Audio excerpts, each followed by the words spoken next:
Raiders stood for bone-jarring defensive hits.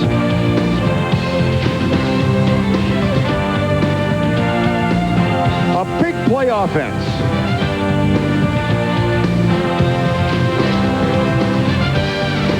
And the ability to steal last-minute wins. An attitude that made the silver and black infamous in its playing style and dominant on the playing field.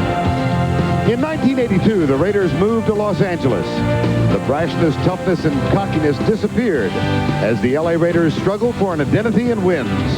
Now back in Oakland, the Raiders are playing with a reborn spirit as the silver and black are looking like a team with championship qualities.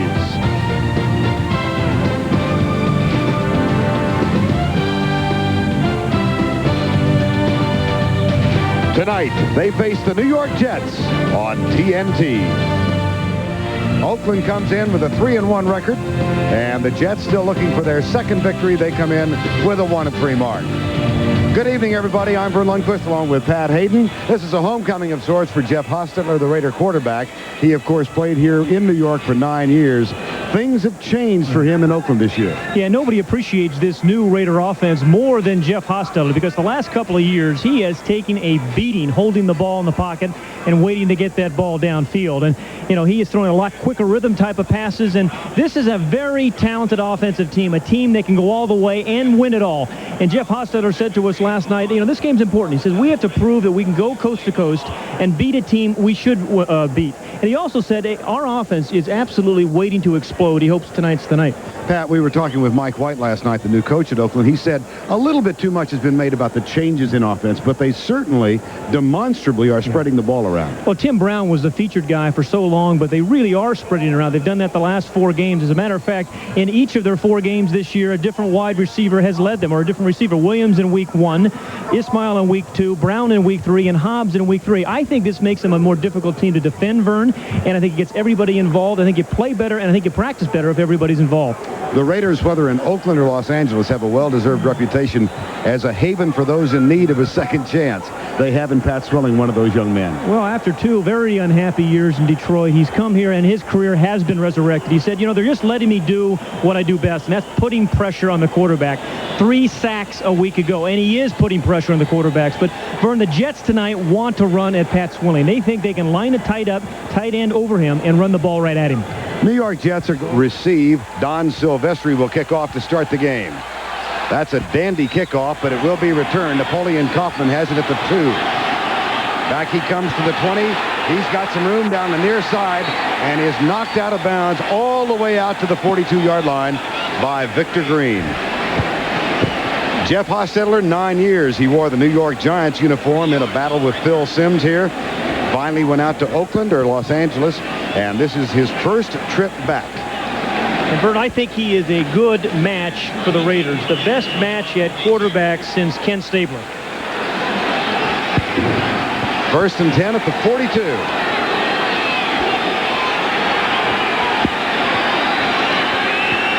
Harvey Williams in a slot to the left. Hostetler on a line finds Tim Brown. That's a first down across the 50 on the first down play.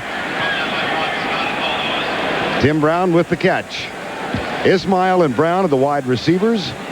Andrew Glover gets the start at tight end tonight. Harvey Williams and Derek Fenner in the backfield. The offensive line was Newski Turk playing in place of the injured Don Losbar. Kevin Gogan, a former Cowboy. Robert Jenkins and Skrepanik are the 2 tackles. It's a huge offensive line, though not quite as big as that of the Dallas Cowboys. 1st and 10 from the 46. Harvey Williams searches at right tackle. He's caught and dropped at the 45-yard line.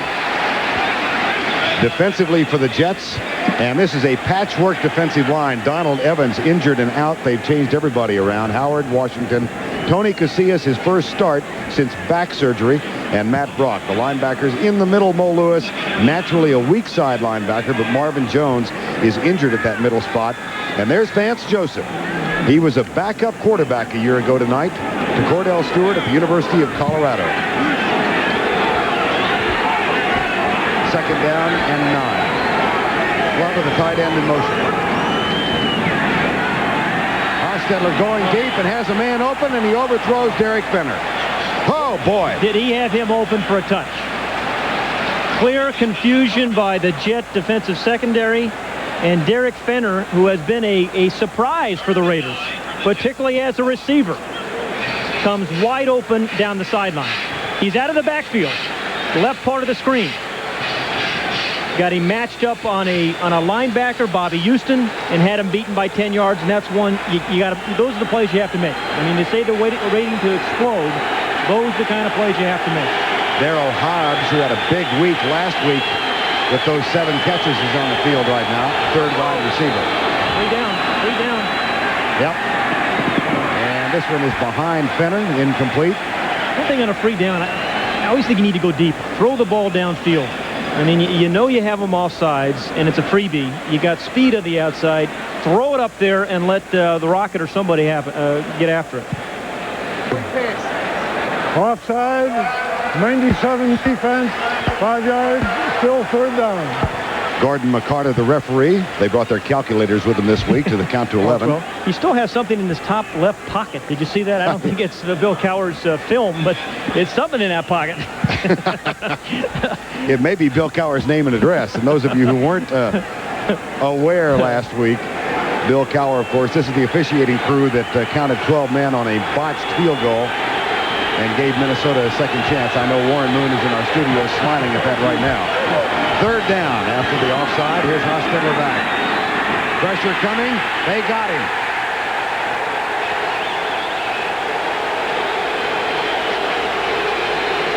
Hugh Douglas, one of the 2 first-round draft picks. That is his 5th sack already this season. Yeah, and the 15th sack for the Jets this season. One thing the Jets have done is play pretty good defense and put pressure on the quarterback. He just disposes of his guy.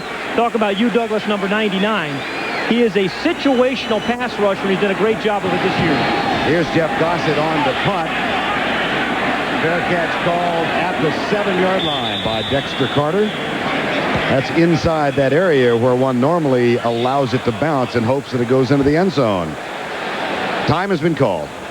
The New York Jets take over at their own 7. You look from behind. Boomer Esiason. And the New York Jet offense. Adrian Morrell is starting at one of the running back spots tonight. The Jets are saying it is his first start ever in his 3rd year.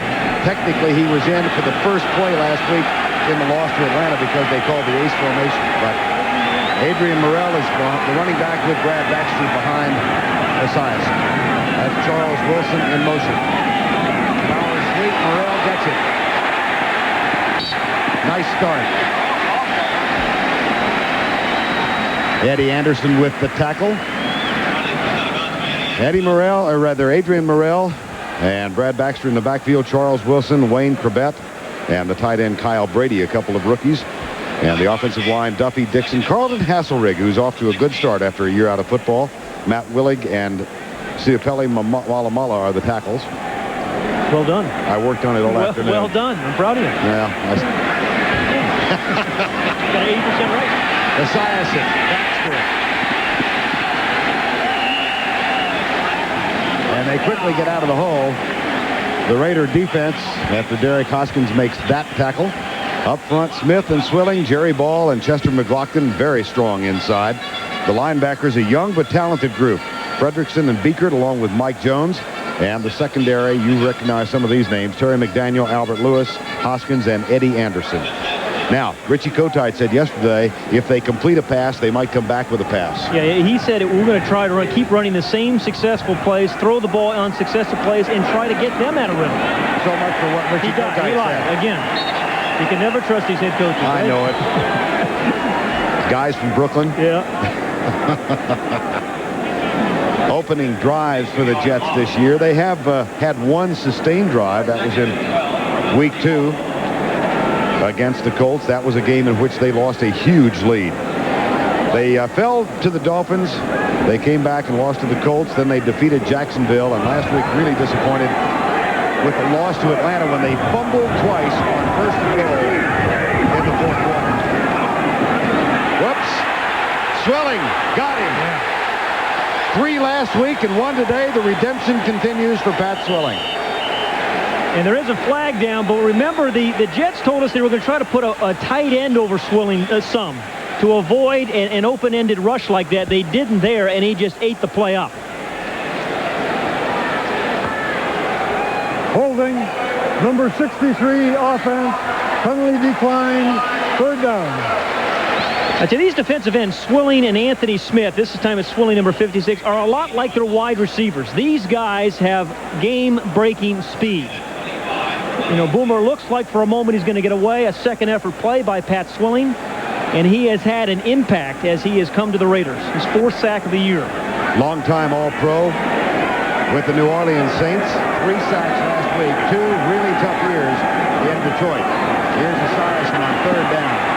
That ball is tipped and incomplete, and the Jets will have to punt. So a running play that went awry, and then Pat Swilling's 5th sack in his 5th game has pushed the Jets back into a punting situation. Good pass rushers like Pat Swilling put pressure on quarterbacks and offensive linemen. Saw a lot of this today, Vern. A lot of tip balls, particularly in that San Francisco game. The ball went right off of somebody's helmet, and part of Chester McLaughlin's very large body. Brian Hansen on to punt. That's a fairly low kick. Tim Brown has it. He's averaging double digits with the return game. Brian Hansen has a net punting average of only 33 yards this year, and Tim Brown is averaging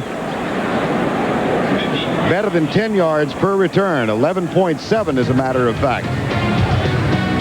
So Tim Brown has given the Raiders the ball at the 46-yard line. Oakland and the New York Jets, and the Raiders have the ball at their own 46. James Jett, one of the swifter wide receivers in the league, is operating at right side. Handoff goes to Harvey Williams. He is knocked backwards. Maybe picked up a yard. But the middle of that Jet defensive line, we mentioned that Donald Evans is injured, not playing tonight. Otis Smith at cornerback is also on the inactive list with an injury problem. He has 4 interceptions. That's why Vance Joseph is getting the start at that right cornerback spot. Yeah, and that's going to be a very interesting, one of those game within the games. Number 43 right there, Vance Joseph against these wide receivers, because he has never had to back up as a defensive back before. Well, he's giving James Jett a little bit of room. That's a little big cushion. 2nd down. And again, the Jets came across the neutral zone. That pass is caught by Derek Fenner, number 34. If it stands, it's good for a substantial gain and a 1st down at the 36. Well, these receivers for the Raiders really get a lot of respect around the league, Vern. Offside, right defensive end, defense, penalty is declined, 1st down. A lot of times, look at the cushion here and here, but here in particular, I mean, he's given him a good 10, 12 yards, and that, I mean, there's going to be a lot of out routes thrown and hook routes thrown until that cushion is eaten up some. That last game was 16 yards. Blitz threatened by the Jets. Hostetler back to throw, goes deep left side, way downfield for Darryl Hobbs, and it's overthrown. Match 1 against Vance Joseph, and he did his job there. I mean, it's got to be a little frightening against this speed when you're playing defensive back for the first time. That's concern in his eyes, but he does a good job against Darryl Hobbs. He gets the head turn. I mean, he looked like there, Vern, like he's played some defensive back. And he was just converted, but that was a very good play by Vance Joseph. Richie Kotite, talking with us yesterday, said he really, early on in camp as a free agent, began to attract their attention with his natural athletic ability, and he's got a chance to shine tonight. Time has been called. 2nd down and 10. Victor Green in as the 5th back. Hostetler fires it right side for Tim Brown, and they got Joseph. Yeah, they're going to keep picking on him, and that's good offense. And that is part of that new Raider thing, too. That was a timing pass there as Brown went in motion. He just ran the little square out, and the ball was thrown early and was thrown on time. The net result is Hostetler's getting rid of the ball quicker, and he's not being hit and pummeled as much as he has been the last couple of years. The ball comes out before he turns. And I don't care who you are, it's a tough route to cover when it's thrown on time like that. Well done. That's a first down after the 17-yard gain. No score. There's Wilbur Marshall. This is Jet in motion. Hostetler, a lot of time. That ball is caught by Tim Brown. He's got 3, first and goal. You know, these wide receivers, it's actually a track team masquerading as wide receivers. You know, they'll throw the ball deep, and then they'll dink the ball off to Tim Brown. And you know, and then they have a new thing here with a bunch guys here. This is Tim Brown here. This is another new kind of Raider thing, an old Washington Redskin thing, where they bunch receivers, can send 2 guys short, and then behind him in the deeper zone is Tim Brown.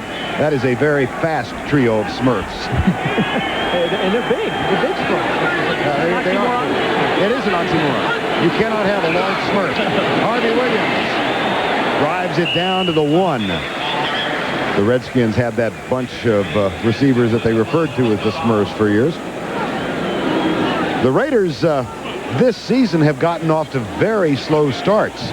So this has got to be encouraging for them. They've yet to score a point in the first quarter of any of their first 4 games. Gordon McCarter asking for the game clock to be reset. Barrett Robbins has come in now on first and goal to supply some blocking help. They hand it to Fenner. Oh, dandy job. Tony Casillas got in there and cut him down. Well, goal line and short yardage defense is all about getting low and staying low. And Tony Casillas, number 92, first gets a good jump. He's right in front of you. Center doesn't get a hand on him, really. And he is right in the way of Derek Fenner. He sucked up that hole because that was where that play was supposed to be run. And they are very happy to have Casillas back. Third and goal from the 2.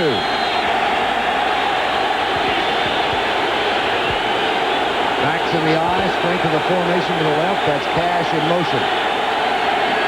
Play action. Hostetler. Caught. Touchdown. Glover, the tight end. And they had a defensive end cover him. Marvin Washington. A defensive end is covering the tight end, and that is an easy mismatch for the Raiders. You know, the Raiders, this is a new Raider look, and we have seen bunch receivers. We've seen them throw some balls, some timing patterns. And I think they're one of the very few teams, Dallas being the other, that can give you power on one play and then finesse on the next. Play action, the call. And now here's Cole Ford, the rookie place kicker. The extra point is up, and it is good. A 54-yard drive, 8 plays. It took 3 minutes and 8 seconds. Well, football is still a game of execution and matchups and game plans, and that was a perfectly executed drive, a well-scouted play, and they got the mismatch they wanted. But on that touchdown to Glover, here's the matchup. It's defensive end against the tight end. The tight end should win that, and they get a corner blitz. That's why they had the defensive end covering Andrew Glover. He's trying to hold him at the line, but he has no chance. I mean, Marvin Washington's lost in space. His job is to rush the passer, not necessarily cover tight ends. Andrew Glover with the touchdown. That's his 2nd of the season. And here's the kickoff from Cole Ford. That's a dandy kickoff. Taken by Dexter Carter, the erstwhile San Francisco 49ers. And fairly decent field position at the 23-yard line. The tackle made by Carl Kidd, number 46. Carter, whose role here in New York is primarily that of special teams. Hasn't seen any action in the offensive backfield. Unlike the Raiders, the Jet offense doesn't have any game breakers, any guys that with quick strike capability. So if they're going to win, they got to stay in the ball game, number 1. You can't fall way behind, and you can't make mistakes offensively. First down from the 23.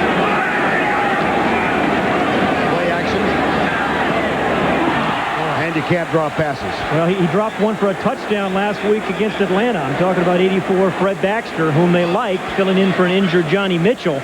But he dropped a touchdown pass last week, and they lost the game 13-3. Boomer still one of the great play-action quarterbacks in the game.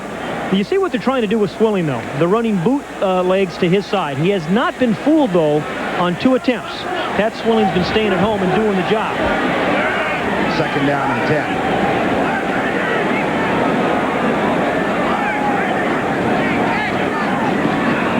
It off this time, And Adrian Morrell gets across the 25 to the 26-yard line. Well, we talked about Boomer Esiason, Vern, going through so many new head coaches, 5 of the last 5 years, but it goes with his skilled position players too. He's got 2 new wide receivers. He's got a new tight end. He's got a new back as a start of Morrell. I mean, it's no wonder this team is out of rhythm. Now, he's going to take a lot of the blame, and he's willing to do that. But he's playing with a whole lot of new guys again this year. 3rd and 8. That's McLaughlin coming across the line. I think Malamala may have moved just a pinch early. And generally, when Chester McLaughlin lines up over you, you get anxious.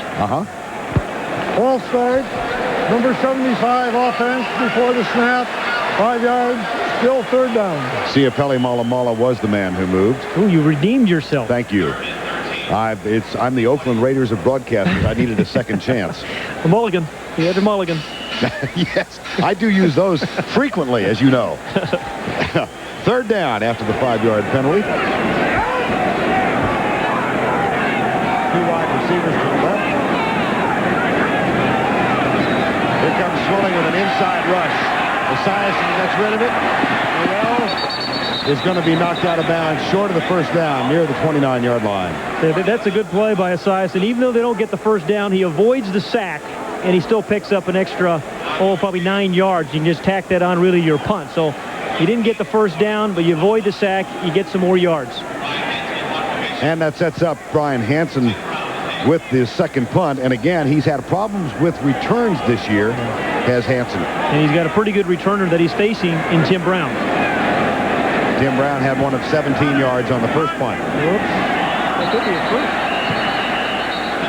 If that's against the Raiders, it's going to be very close to a 1st down. Wonder what little trickery was involved there in the line. Do you suspect? I don't know if it was trickery. I think a guy just moved. Okay. Lined up right over the ball. These guys were very concerned about counting, making sure there were. I want to make sure there were only 11 guys out there. False start. Number 51 offense prior to the snap. The defense has not penetrated the neutral zone. Still 4th down.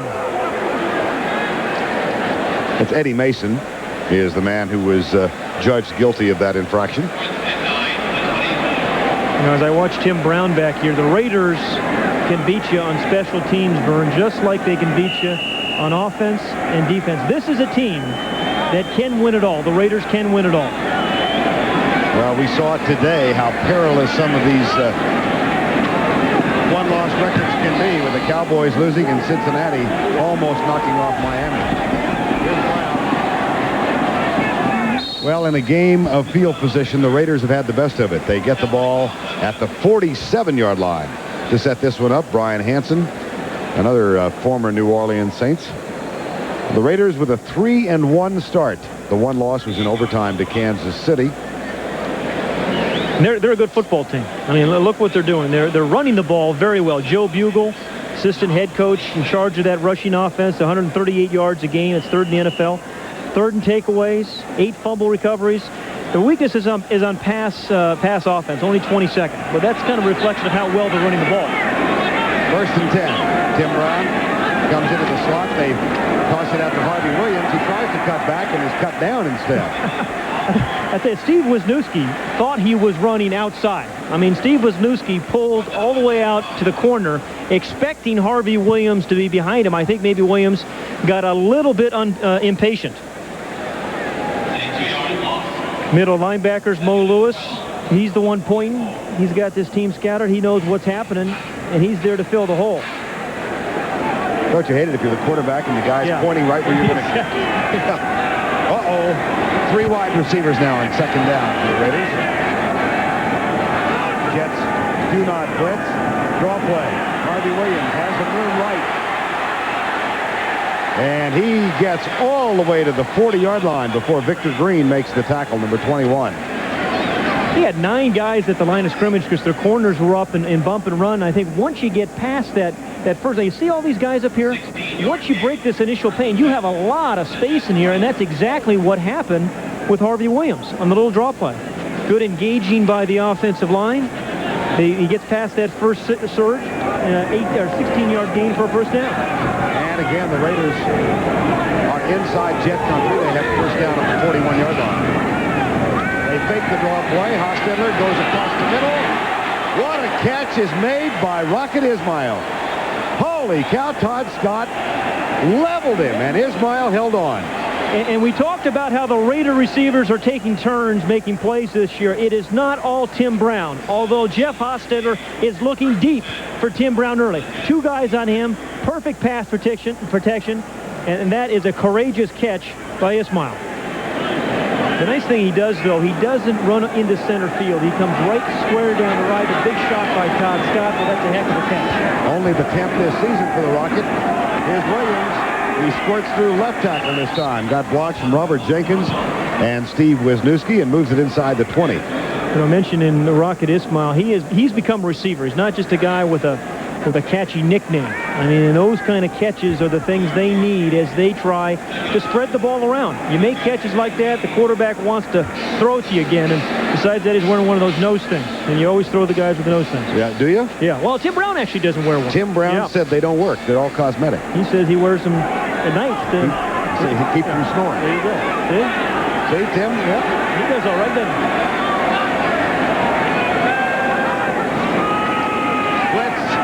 Hostetler, Tim Brown, without the nose thing. Yeah, he's a lot lighter without that nose thing. But you mentioned the blitz, Vern. The Jets are one of the few teams in the NFL right now. When you get down to scoring territory, they blitz and play man-for-man defense. And you run crossing routes against man-for-man defense because you have plenty of time to run away from the defender. You see, right from the very get-go, Victor Green, number 21, is beaten in the first step on that crossing route. It's a good call against man-for-man defense in a blitz. With a 7-0 lead already, here's Jeff Hostetler and the Raiders. First and goal. Backs in the eye. Harvey Williams dances in untouched for the score.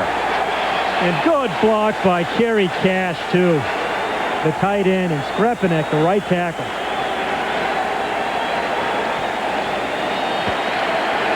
Raiders are making it look easy. Finesse and power.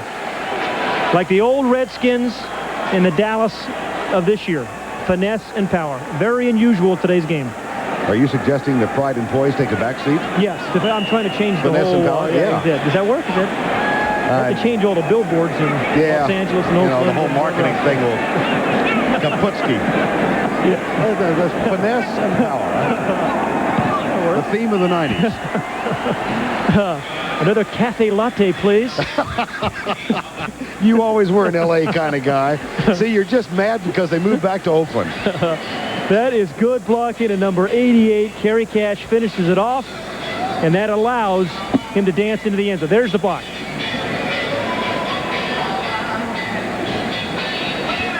Well, the touchdown from Harvey Williams. Take another look at it. Untouched. Another key block by Derek Fenner. I mean, they have everybody participating. All the receivers, all the linemen, all the backs. And the Fenner, number 34. He's the guy who gets the first lead block cleaned up by Kerry Cash, and that's good offense. We have seen 2 scores set up by good defense. They got good field position. And it was a nice punt return by Tim Brown. So they've done a little bit of everything here in this first quarter. And the Jets, as we said, are not a dynamic team, and they cannot get too far behind. Harvey's got the nose thing. He does have the nose thing going. Dexter Carter.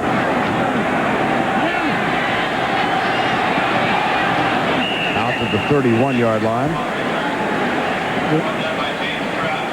James Trapp, number 37, who is a world-class sprinter. Another. And part of the track team, the Raider track team. He just kind of overran this one. But this is a guy that, you know, most track guys aren't physical players. I mean, James Trapp is kind of an exception to that rule. He makes a lot of special teams plays and physical plays. Trapp was an alternate on the men's 4x400-meter relay team in Barcelona. Fumble! And I believe the Raiders have it. Yep. Oh, boy.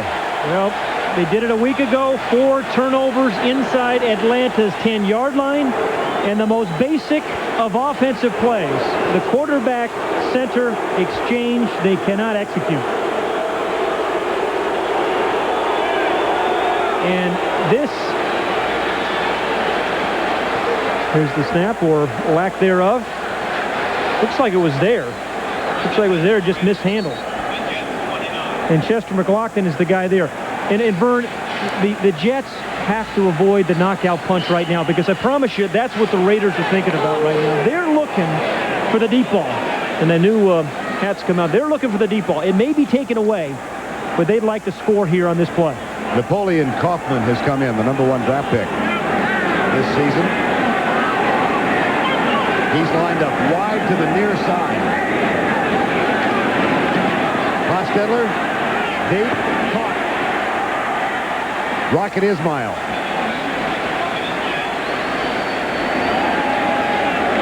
Other than the one sack, Jeff Hostetler has gotten very good pass protection. And when that happens, and you have a chance for these wide receivers to get downfield, it doesn't take them long to get down there and get open. And Vern, because of the respect, you see the cushion there? That's easy pitch and catch. And they're going to catch a few of those hooks, and then they're going to try to blow right by him. First down after the 16-yard pickup. Napoleon Kaufman darts inside his guard and tackle on the right side and gets to the 10-yard line. Napoleon Kaufman has some quickness, suddenness to him, Vern. You know, they're a guy that Mike White was saying, hey, he is not a third down back. He's not one of those smallish little guys. He's a guy that is an alternate back for us. We're going to play him on first downs and second downs. But we really believe, this is Mike White talking, that he is going to be a difference in a lot of fourth quarter games. In the final minute, quarter #1, it's been all Oakland. Kaufman gets the handoff. Little elusive shift to the hips, and he moves it down to the 5.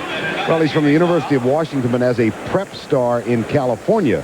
As a junior, he was the state 100 and 200 meter champion. So he's part of the track team. Yeah. I mean, he dodges, he darts, he skips around, and then he gives you a little bit of power. And, you know, the Raiders had a great short yardage and goal line runner in Marcus Allen years ago, and you get the feeling that Napoleon Kaufman has that same kind of feel for the end zone that Marcus Allen had for the Raiders. We have reached the end of one in the Meadowlands. Natives are getting a little restless. Yes. Second quarter from the Meadowlands, and the Raiders have 10 first downs to 1 for the Jets, 140 yards to 22, and a lead on the scoreboard of 14-0, and they've got a 3rd and goal from just inside the 5. Vernon Chris, Pat Hayden from the Meadowlands. Here's Jeff Hostetler. First game back here since he went to Oakland, or Los Angeles actually, in '92. Jet in motion.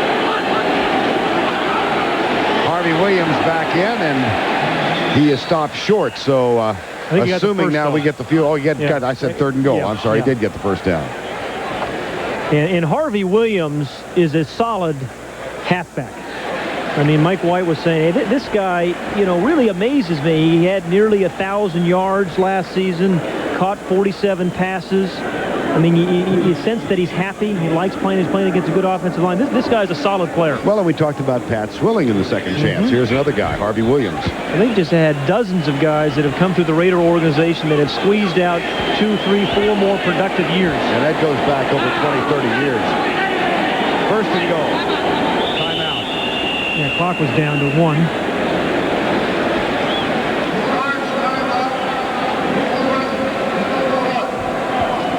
Yeah, Jeff Hostetler's he's going to argue with Gordon McCarter. I think he's arguing that they started the play clock a little early. I don't think he's going to win the argument. You never do. No. You know what he said? He really is a good match for this Raider team. You know, he's tough like that whole organization is. And I think he likes playing on the West Coast. You know, Ernie Johnson talked during his pregame segment about the visit that Mike White made to Jeff Hostetler's home in Morgantown, West Virginia, shortly after he was named head coach. And Jeff was telling us last night that it really meant a lot. Well, he thought about not coming back. He said, hey, if Mike White or somebody like Mike wasn't going to come in and change the scheme of the offense, he said, I took too much of a beating last year. I was thinking about not coming back to the Raiders. And Mike White has done really early in his head coaching career with the Raiders, I think, a terrific job utilizing a lot of different people. and keeping players happy. They seem to really be having a good time. And after all, it's a game. Mike White, a head coach for the first time in the NFL at the age of 59.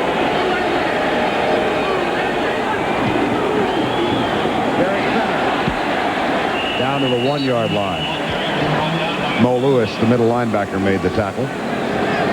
I say Mo Lewis, the middle linebacker, because that's the spot he's playing now with Marvin Jones injured and out. He's the only middle linebacker in the NFL with Roman numerals after his name, Mo Lewis III. And as a matter of fact, last week, they welcomed Mo Lewis IV. Yeah. First child. And that guy is a good player, and he is being asked to play out of position. He is really a weak side linebacker because of the injury to Marvin Jones. They have him playing in the middle. 2nd and goal from the 1.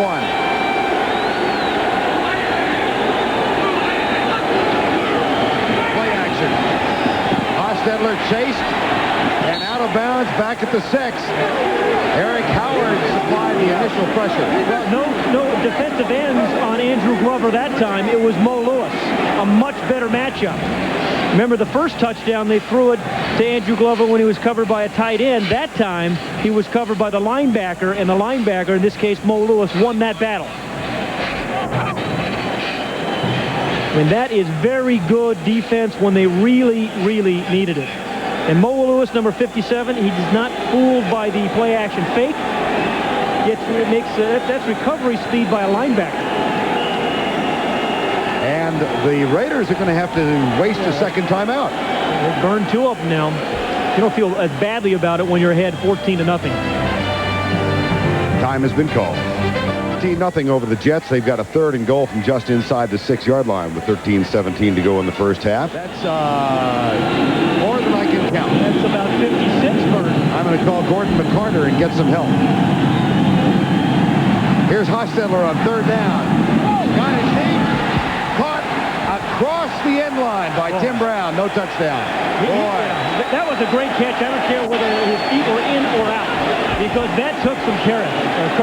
That was the old floater. Now, I think maybe Hostetler's arguing for pass interference, but he was definitely out of the end zone.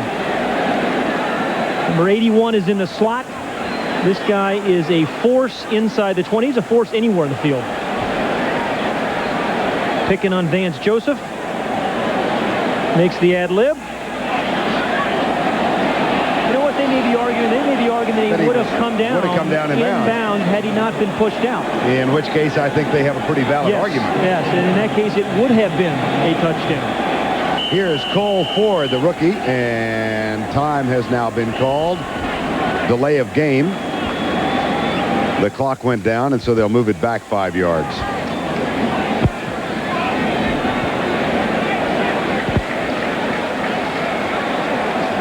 Let's take another look at it. You're going to see number 81, Tim Brown. Now would he have come down inbounds in the end zone? That's the issue. It's a judgment call, and back judge said no go. Candidly, hard to tell from that rear angle.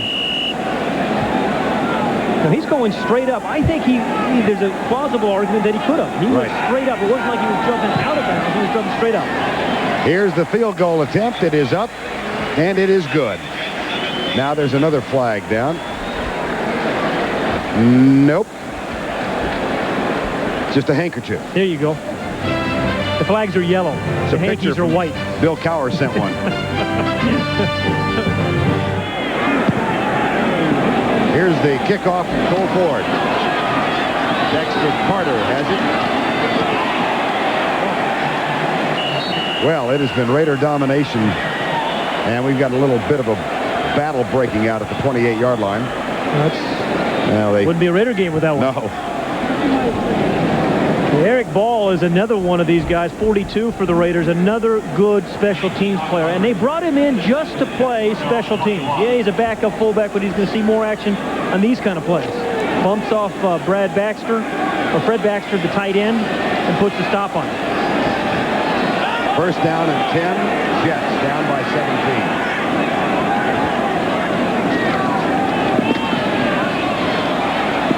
Adrian Morrell tripped up by Rob Fredrickson, number 53. Now the Jets' possessions thus far have not been productive. Obviously down 17-0. 5 5 plays on the opening, and then 3 and out and a fumble. Esiason and Cal Dixon. And I think this is one of those statement drives. I mean, they are not a great catch-up team. It's unlikely that they can even catch up tonight, but they have to do something here, I think, to have some chance, either at the field goal or at least a few first downs. Blitz coming. Oh, what a block. My goodness. Brad Baxter laid a block on Mike Jones that was incredible. It was leverage more than anything else, but wow. It was a leaping Mike Jones, number 52, the linebacker, but the fullback, Brad Baxter, number 30, who is a great pass protector and short yardage runner. And the Russian judge gave him a 9.8 on the dive. That's good blocking, and Baxter does that, and he's a good short yardage goal line runner. Pass complete for a first down at the 34-yard line. Play action from Esiason. Diving catch is made up at the 47-yard line by Kyle Brady, the tight end, but this one may come back because of a holding penalty. Kyle Brady, their #1 draft pick, is extremely large. That's going to be against the Raiders. Yeah. You know, he's 6'6". His program height is 6'6", 260, and he is that. A lot of guys, they list at 6'6", and you meet them, and they're 6'3", 6'4". But this guy... Use of hands, number 99 defense, jammed to the face. Penalty declined, first down. But this guy, number 81, has a chance to be a real force. Number 81. I mean, he's a dominating blocker. That's what he was primarily known as in college, but that's a good adjustment by a guy who's 6'6", 260. In good hands. And may have been trapped. Yes.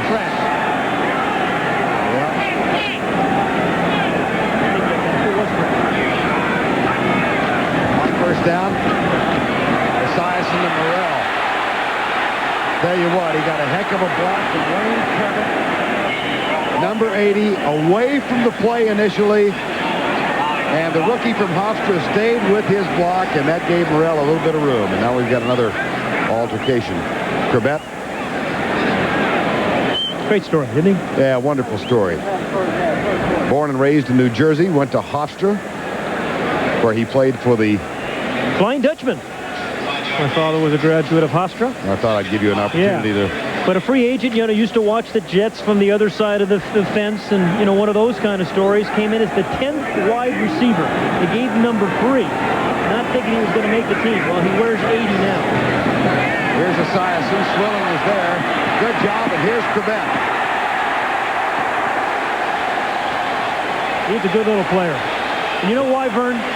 Because football is important to Wayne Corbett. I mean, it really means a lot to him. I think he's still so afraid of getting cut, even today, that he gives you every single thing he has on every play, whether it's blocking as he did the play before, and here's just kind of a delay play, kind of bumps into Pat Swilling. It's the same kind of play that San Francisco runs with such great success. And, you know, this is meritocracy. I mean, it doesn't matter what school you come from. If you can play, you're on the field. Corbett with the first down. Here's Esiason. Gets a little pressure, goes deep for Brady, and he can't quite hang on. Just a little over his head and behind him. Really, I thought that ball was catchable. Did you? Yeah, I mean, it took some adjustment, but I thought Kyle Brady had a chance to grab that one. It's hard to overthrow him at 6'6". And if he can, become that deep down the field threat, okay, the Raiders are going to have a pretty good player, and they need some dynamic guys in offense because they're the wide receivers. They really don't have a lot of them. Ryan Yarbrough comes in now for the first time. Backs are split on second down and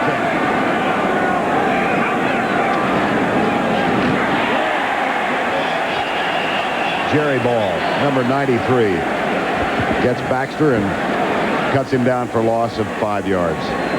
Go back and look at that Brady play. I thought this was a pretty good throw, Vern. You know, he had to adjust a little bit, but clearly catchable. And when you're down 17-0 and you're struggling for your life as a team, your guys have to make plays like that. By the way, every player for the Jets wearing a DS patch on their left shoulder. That's in memory of Dick Steinberg, their general manager who died of cancer at the age of 60 on Monday. Esiason Esiason gets it going. Wide open. Here's Brady.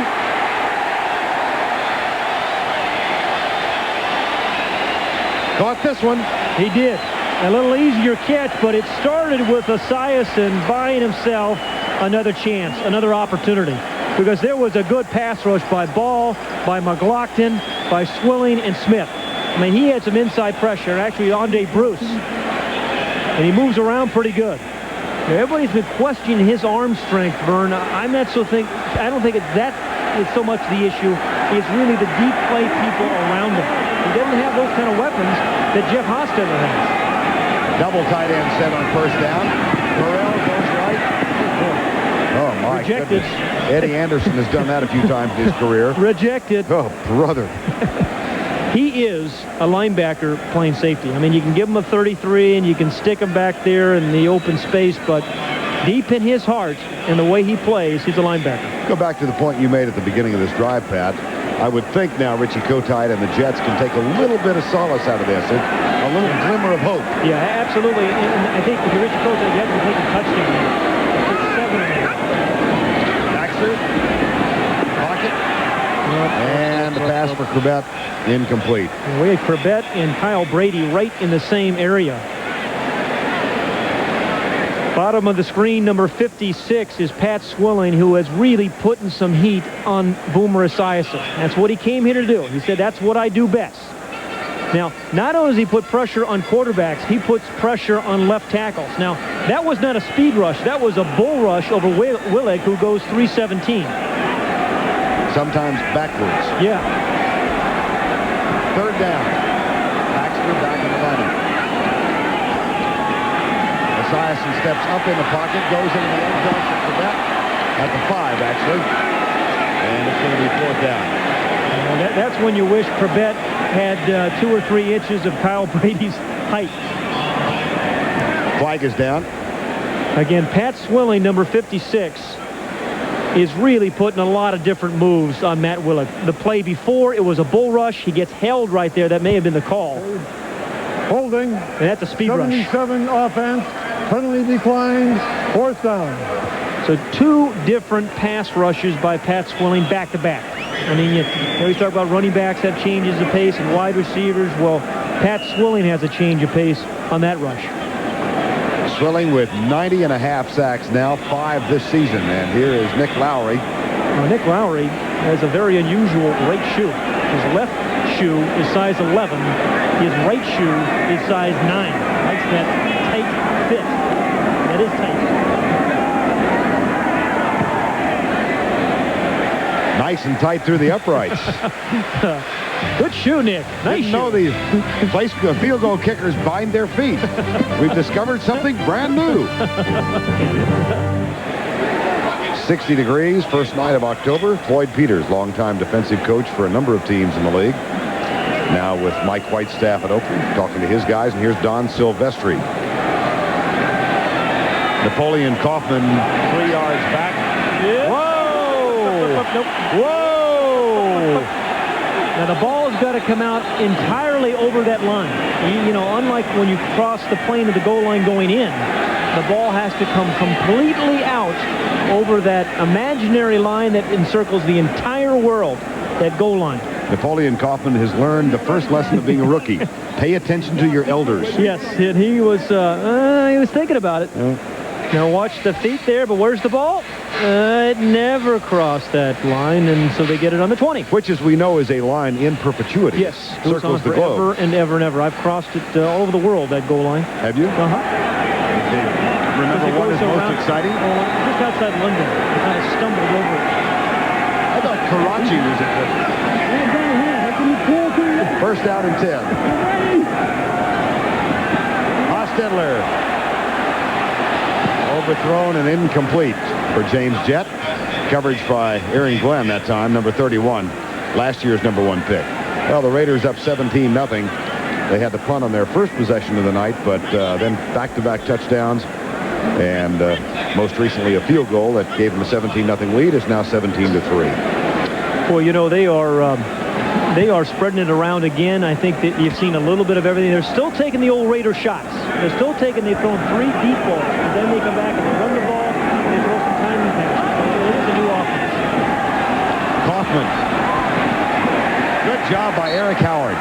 Eric Howard, who was another of the former New York Giants, came as an unrestricted free agent and playing a position with which he is totally unfamiliar. Left defensive end, and he told us this week, he said, I've been playing inside a defensive tackle for 10 years. He said, I'm a little concerned about going out there. You have to guard a lot more space or defend a lot more space as a defensive end. But boy, he has been a good run stopper for his entire 10-year career run. Out of Washington State. 3rd and 10. 6:20 to go before halftime. Blitz threatened by Mo Lewis. Nope. They stunt defensively. Hostetler scrambles. Ball's loose. Jets have it. Got what they know. They call him down. They're going to say down. And at the ground. Caused the fumble. The runner is down by contact. Eric Howard, we just talked about him, number 74. He is a guy that's going to give you a full day's work.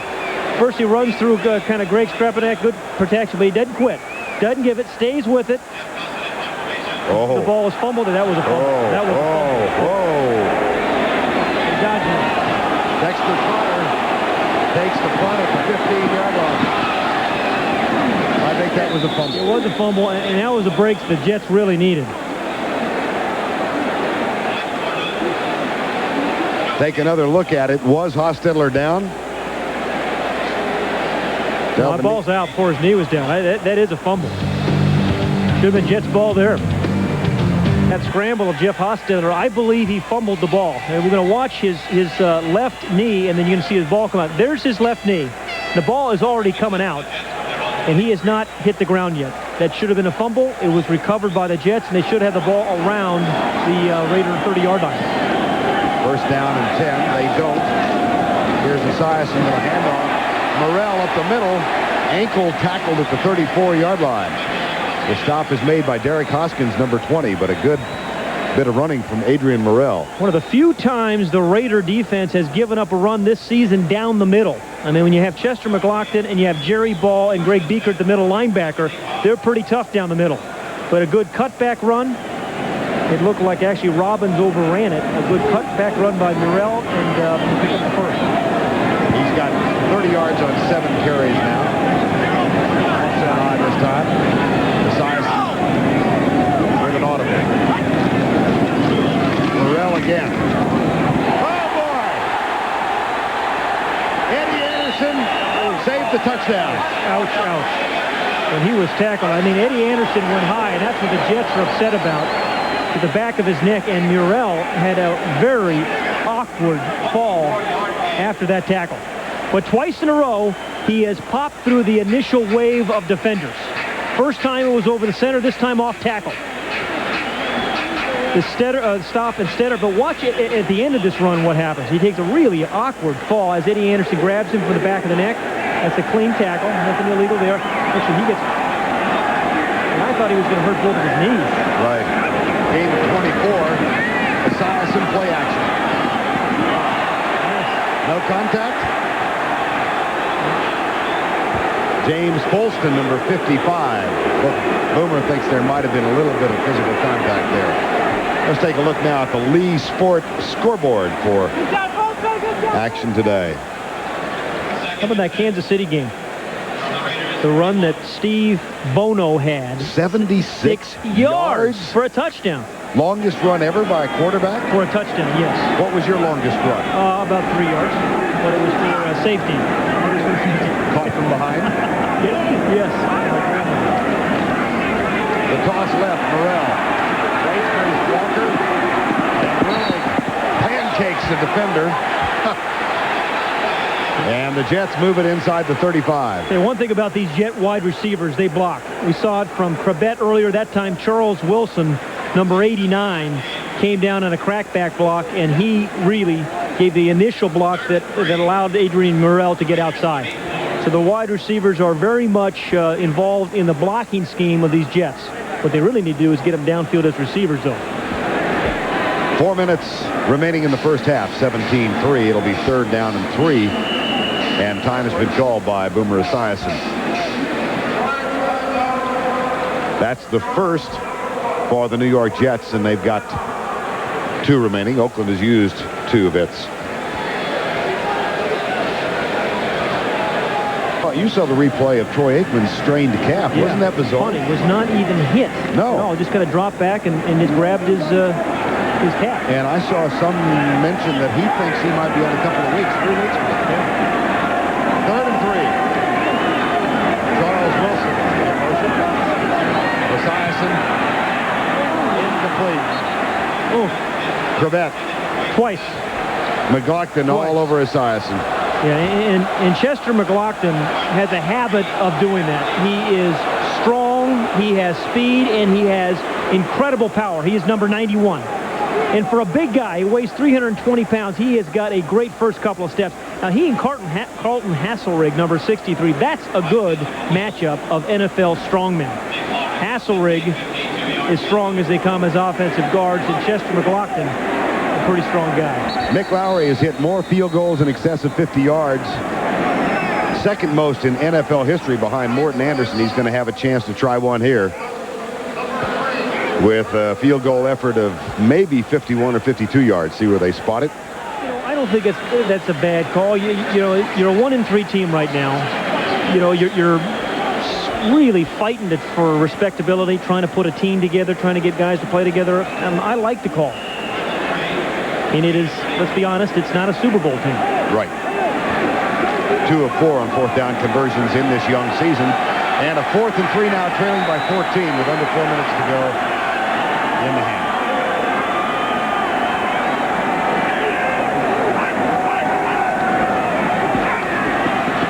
Stunts by the defensive line.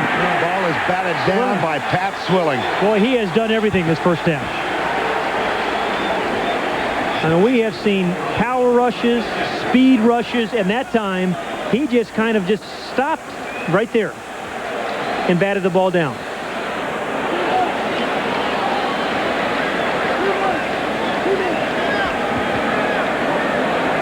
Well, Jeff Hostetler comes in with the Raiders, and he talked a little bit about the Raider mystique. Well, that Raider mystique comes back as soon as you start winning, and that's the whole key. The Raiders of old were a team that won big ball games, and I think that's what we want to get back. We want to get back that tough, physical, dominating, winning football attitude. They're going deep. Rocket Ismail has it inside the 20 at the 18. They beat Vance Joseph. Sooner or later, they're going to play like the Raiders of old. I mean, they played like the Raiders of new in the short, rhythmic type of passes. But they're always looking for the play that'll break your back. And they've got the quarterback who can throw it, and they've got the track team that can catch it. 48 yards on the pass and catch. First down at the 18-yard line. Harvey Williams caught and dropped after a yard gain.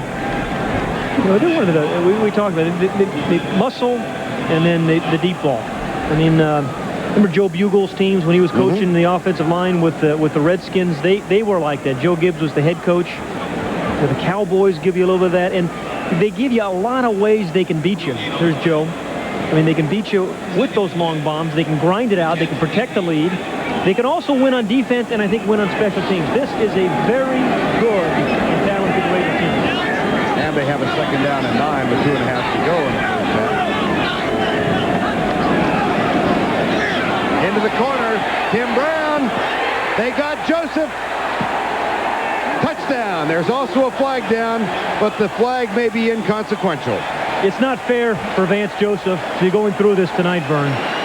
The man has never in his entire life played defensive back, and he's got to go against, on this play, Tim Brown.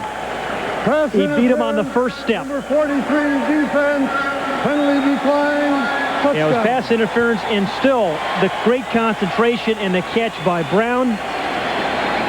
But Vance Joseph is being asked to do some things that, quite honestly, he's just not capable of doing just yet.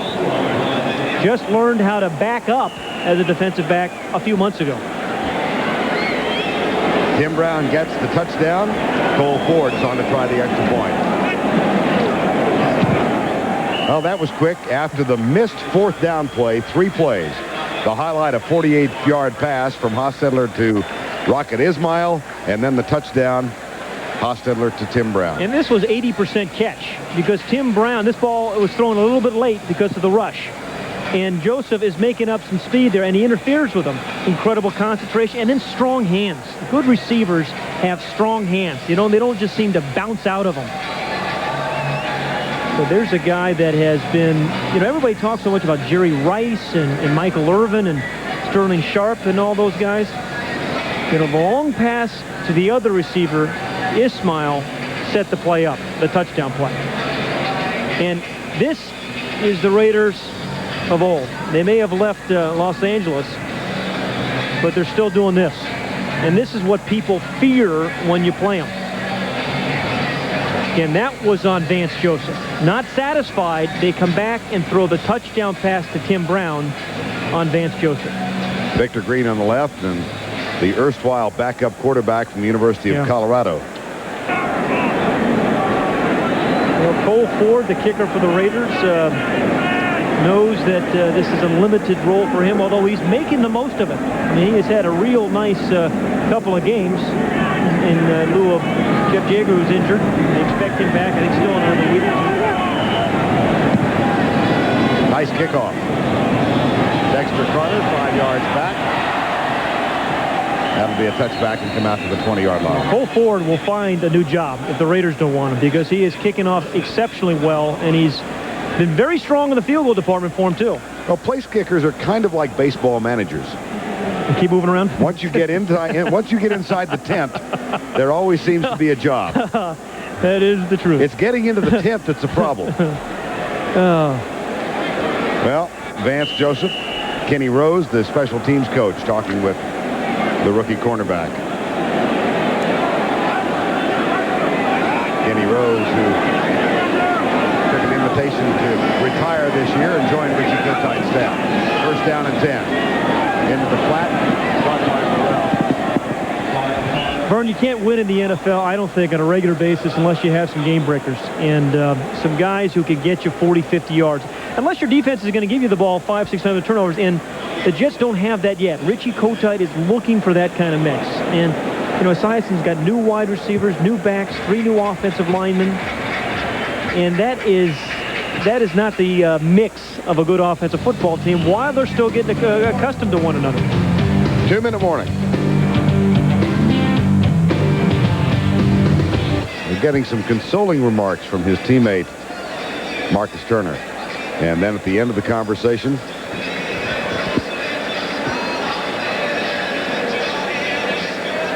a nice hug. Yeah. It's, I'm not sure it's entirely fair to him. Yeah. We expect him to cover these guys when he's never done it before. Second down and 10. Esiason. Hell, that one picked off the official, got the umpire. I mean, hit him right in the neck. And that's a substitute umpire, isn't it? Ed Kukart. Yeah. The regular umpire with this crew. Ed Fiffick. Yeah, Ed Fiffick is out with some rib injuries, I understand. To the left side of the screen. Boom, he was open. You got to get those hands up, though. You know, you can't catch the ball with the hands at the side. Boomer can't believe it. Now, you know, the umpires have come into play a couple times for the Raiders this year. Remember against Kansas City, the umpire got in the way of Tim Brown. Right. They thought caused an interception in overtime. On third down, watch out. Could get ugly here.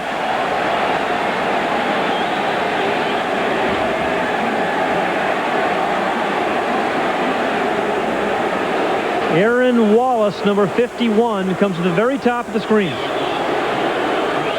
Beats Malamala. And again, there's not a lot Boomer Esiason can do. They're coming at you in waves, these Raiders in the pass. Ryan Hansen, this will be returned. Tim Brown at the 47.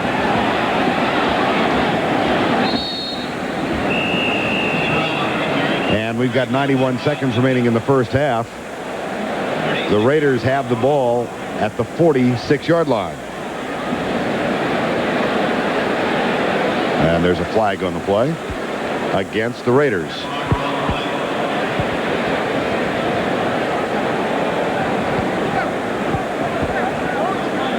That was the ineligible downfield, number 51 kicking team. Penalty declined, first down. Jets, not Raiders. First down and 10. Harvey Williams to the 42. Raiders are out of timeouts. Second down, 8.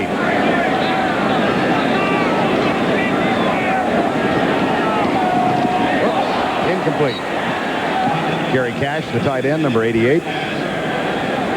Stops the clock with a third down and 8.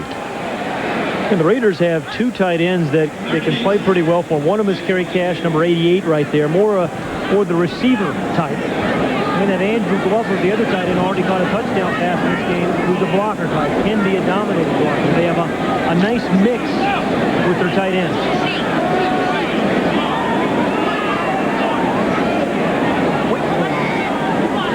Third and 8.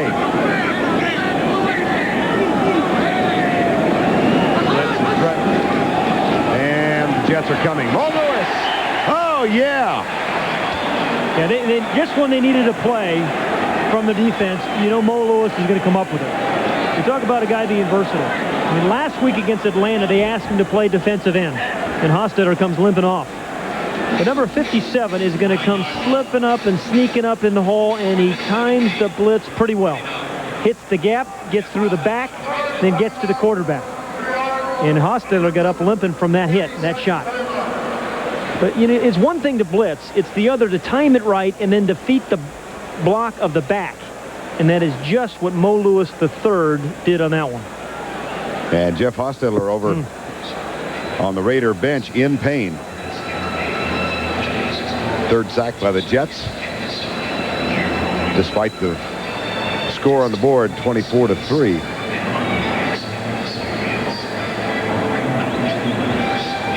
You recognize this young man, right? I'll tell you, he's been in the league for about, I think, since 1869 when the game was still first invented. That's old Vince Evans. Played college football with Vince, believe it or not. 16 years in the NFL. Surprisingly, about the backup quarterbacks in the National Football League, how little experience there is around the league, Vern. And again, we have seen it time and time again, how important that backup role is for the Cowboys today. Wade Wilson had to come off the bench. Troy Aikman out with an injury. On fourth down, here's Jeff Gossett to punt. Dexter Carter back to return it. Nice and high.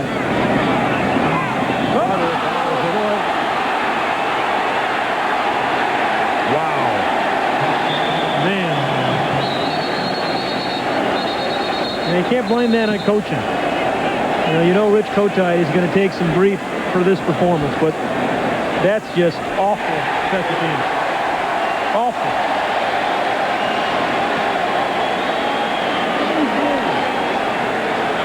Well, your team needs it. You know, you've just stopped them. You forced the punt. And Dexter Carter has done that. I mean, has caught a lot of punts over his years that went right through the proverbial breadbasket. And there were a host of Raiders playing some pretty good special teams tonight. And they're going to have another chance at it. 51 is Aaron Wallace. James Trapp down there again. Dan Land, 25, whole bunch of guys. No timeouts, though. Hostetler comes back on the field. 43 seconds to go. They've got the ball at the 16.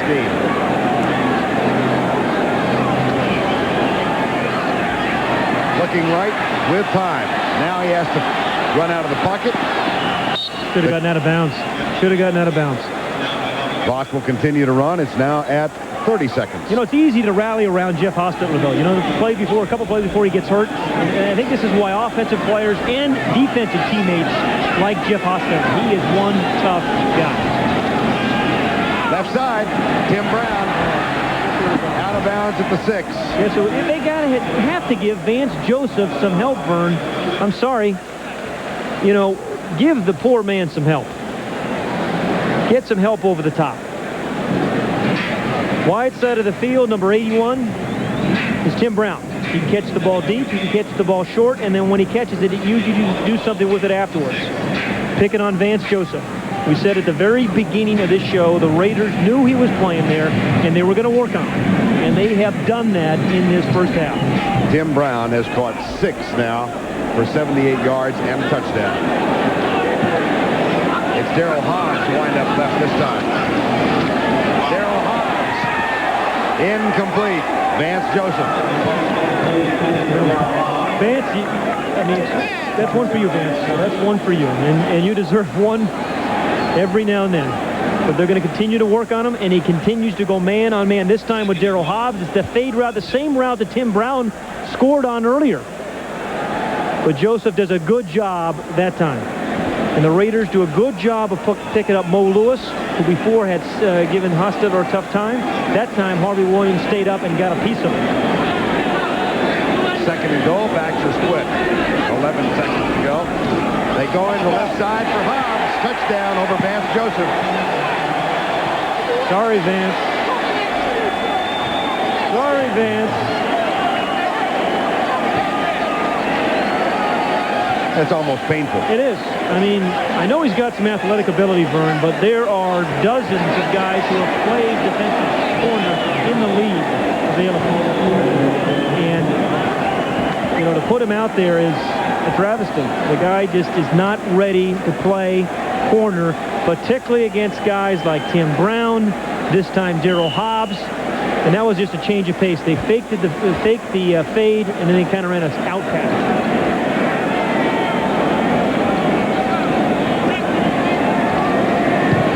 Ford's extra point is up and through. Well, this is a confidence builder for the Raiders. And Jeff Hostetler said, hey, we are ready to break out. We're ready to explode, he told us yesterday. Well, they have done that here in the first half with 31 points. And they give it to Tim Brown for a touchdown. Darryl Hobbs gets this touchdown. Andrew Glover, a tight end's got another one. Ismail's been involved. They have gotten all their offensive players involved in these 31 points in the first half. Young man who played backup quarterback at the University of Colorado, pressed into service on a night that he will never forget. It's been a tough one. Yeah. Yeah, you love to see his teammates at least tell him to keep his chin up. I mean, I love to see that to a guy who's having a very difficult night. I mean, those are good guys who are doing that to Vance Joseph. Ready to kick off again.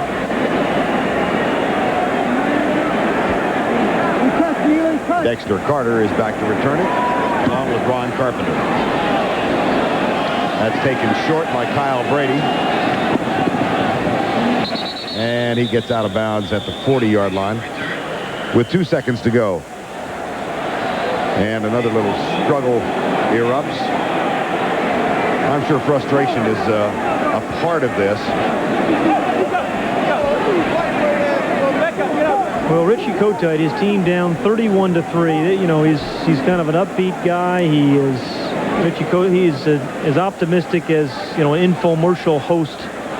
You know, How optimistic well, is he's, you know, he's an upbeat guy. I mean, you've seen all those infomercial guys that host these shows, you know, selling. They're very I need to talk peppy. to you about what you're doing with your leisure time. Very peppy. But this has to be a disgusting first half.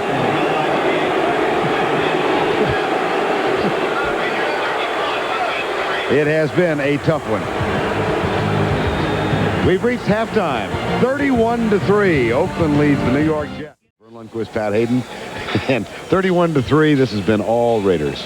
Yeah, and you know the thing about the possession time and the field of possession for the Raiders. I mean, they've had great field position all this entire first half. I think that set it off. So they played good special teams. They played real good defense. The offense have had some knockout punches. And it's time for the Riders game summary. Take a look at this, Pat. Yeah, we talked about field position. Average position, 50-yard line. They have 4 touchdowns and a field goal inside the 20. And as good as it is for the Raiders, as you can see all those things, it has been equally bad for Vance Joseph, the corner for the Jets. Victim of 2 touchdown passes in the first half. Those came in the second quarter. Here's Carter returning the kickoff, and he gets out near the 30-yard line, tackled at the 25. Joe King makes the stop, number 31. Boomer Esiason, who among the misfortunes that befell the Jets in the first half, had a bobble on a center snap, and that led to one of the touchdowns. Well, I still maintain Boomer Esiason can play this game effectively, but he cannot carry this team. And he's much like Vance Joseph has been asked to carry or do too much on defense. I think Boomer has been asked to do too much with this offensive team. Backs are split. Play action on first down. That one is caught. Curtis Caesar, number 88. Oh, no, Charles Wilson, beg your pardon, number 89. It's Wilson makes the catch. Number 89, Charles Wilson, whom the Jets feel is a good receiver after the catch, but also just getting used to Boomer Esiason, the timing in the field between receiver and quarterback. He just came here before the week of their first regular season game. Came here from Tampa, where he played for Sam White. Here's Esiason. That one's caught by Corbett. And that'll be good for a first down inside the 45-yard line. Derek Hoskins makes the tackle. Think about these Raider defensive backs. All of them will really tag you after the catch. I mean, Eddie Anderson, we've seen a lot of that. You know, McDaniel can do it. Albert Lewis. Derek Hoskins. I mean, they have a very good defensive line, experienced defensive backs, and a good young, fast linebackers. First and 10 now for the Jets. Back to the eye. Farrell. Right into that one. Oh, somebody was supposed to trap block him, but they couldn't get there. He's that quick. And, you know, the Jets said they were going to put a tight end over him and try to run at him. Well, they haven't done that in this game this far, but this is why you want to put a big guy over him, because he is so quick upfield. See, I think the guard was supposed to trap him, but no way are you going to get there before Pat Swilling gets to the ball carrier. And notice this time he was lined up at the left end. Yep. It's kind of his call, isn't it? Yeah, he was saying last night to us, hey, it's my call whether I line up at left end or right end or stand up or get in a stance. And he's at left end again here. Beaker threatens to blitz. He's not coming. Esiason lets it go off Corbett, incomplete. Well, and that causes Boomer to turn around and shake his head. It's Wilson, I beg your pardon. Yeah, perfect throw. Perfect throw there. And these are the ones that define you as a receiver. Catching the ball over the middle when you know a free safety's coming down to give you a smack like Eddie Anderson was. And those are the ones you have to catch, make a guy miss, and then maybe you go the distance. But it has not been the Jets' night for wide receivers. 3rd and 13.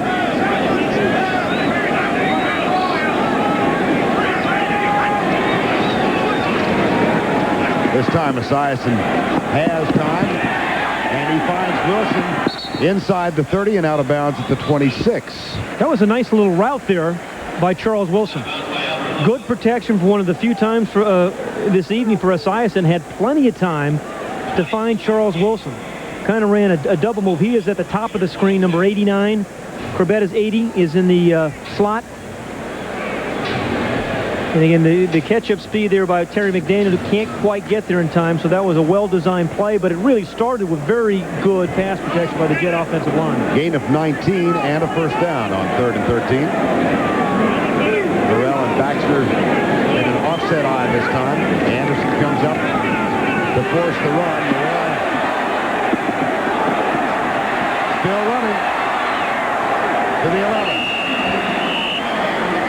There were a lot of guys locking up on those Raiders, including wide receivers. Good blocking by the offensive line. Good blocking. I think it was Charles Wilson who had a pretty good block on his guy as well. And Adrian Murrell makes the most of it. Murrell is a guy that is not particularly fond of a moniker he has of being a change of pace back. Wants to be an every down back, and he's had some pretty good runs here in this first half. See the blocking by the wide receiver though, Vern? And that's good blocking. I think it was Wilson. Wilson, 73 yards now for Murrell on 11 carries. He gets the handoff again. Comes inside the Baxter block and goes to the 5-yard line. Might have gotten to the 4. Tackle made by Derek Hoskins, number 20. Well, they are running at Pat Swilling, and even though they are not putting a tight end over him, they're getting a big back on him. I think it was Brad Baxter that time who got a hit on him.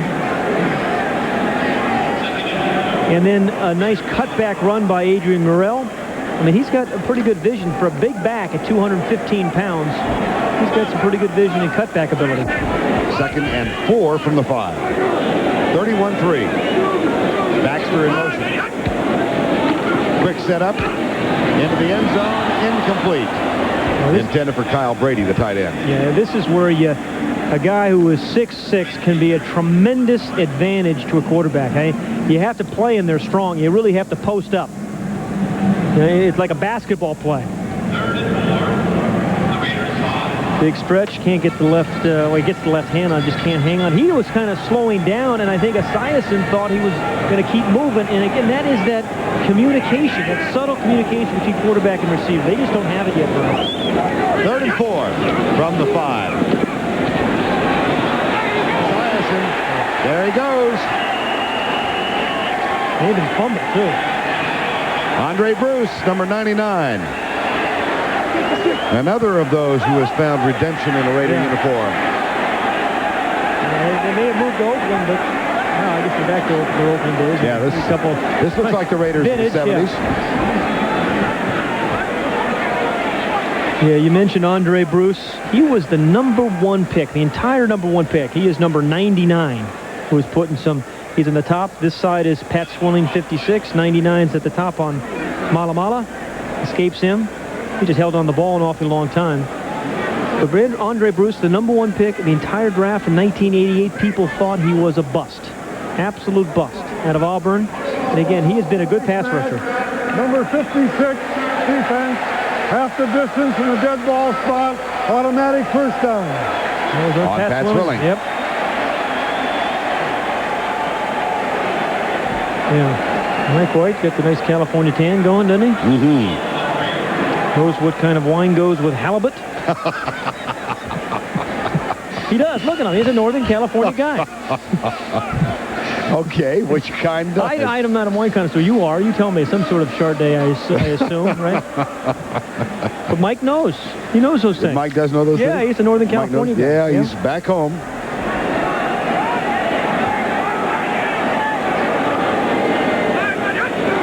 Everett McIver is checked in as an eligible receiver. The ball in the end zone is caught by Brady. Touchdown.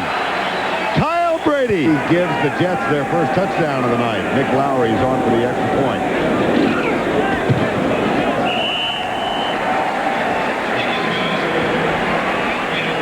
Midtown Manhattan. Underneath those lights, the USS Intrepid, a retired aircraft carrier, now a Navy museum, one of the sites that you come to New York City. Some of the folks who came inside this thing would like to get over there right now. It's really wonderful to be with you, Vern.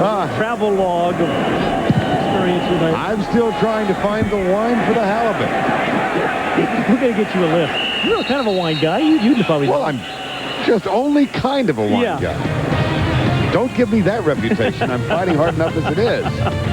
Time is out. But that is the Empire State Building in Midtown Manhattan. 31-10. Oakland leading the Jets, and let's go back and take a look at Boomer Esiason on that touchdown pass. Yeah, and he really paid a price for this thing. He takes a pretty big shot from Folston, number 55. I mean, and even sometimes when you throw touchdown passes, it's still a long day and a frustrating day when your team still trails 31-10. And so even the good plays feel bad sometimes. Glenn Foley, whose former coach Tom Coughlin won his first game in the NFL today. Congratulations to the Jacksonville Jaguars. Matter of fact, the only New York Jet win this year was over Jacksonville. On the line to Tim Brown. Vance Joseph in the area, victimized for 2 touchdown catches in the first half. And for Tim Brown, that's 8 catches now for 90 yards. You know, Tim Brown is the quintessential complete receiver because he'll block. I mean, he'll work the middle with toughness and aggressiveness. He has speed to go deep, as we've seen tonight. I mean, he does a little bit of everything for these Raiders as a wide receiver. And he has gone beyond 5,000 yards. Puts him in pretty good company with the Oakland Los Angeles Raiders. Harvey Williams gets the carry here. saw that quartet that Tim Brown joins. Well, we talked to a bunch of the Raiders about moving back to Oakland, and they really think, particularly for their defensive players, it has made a big difference. I mean, the crowd has really been in it like they didn't have in Los Angeles. And here's John Fox, the defensive coordinator, but for the defensive guys, they think it's been a big lift. Well, and Timmy Brown said yesterday that he's responding to the crowd at the Coliseum and doing things he's never done in a football uniform in the NFL before, like appealing to the crowd for more noise and such. Oh, Aaron Glenn had it. Whoa. Aaron Glenn hasn't been worked on too much tonight. I think that is only the second pass thrown his way. They threw the ball deep to his side once, and Richie Kotite said, Aaron Glenn can play this game. He is as good a corner as I have seen, and he had Eric Allen. Now, first look at the cushion. That, ladies and gentlemen, is respect for speed. I think that's on Ismail. Ismail slips a little bit. That gives him an opportunity to make up the play. But they have not been testing Aaron Glenn. Instead, they've been working on Vance Joseph. 3rd and 8. 31-10. Oakland leads it. Hostetler right side, Tim Brown. Here goes Tim Brown. One man to beat. Can't beat him. Touchdown. And he's also good after the catch. 66 yards on the pass and run. And the new Raiders. I mean, we've seen the deep throws. We know with the Ismail, that one for, I don't know, 55 yards, I think. And this one was really a short throw. It was only about 15 yards, but he turned it into a 66-yard touchdown run after a catch. They can beat you so many ways. And Vance Joseph is just so happy that was not he on that one. 9 catches, 156 yards for Tim Brown now. And Cole Ford on for the extra point.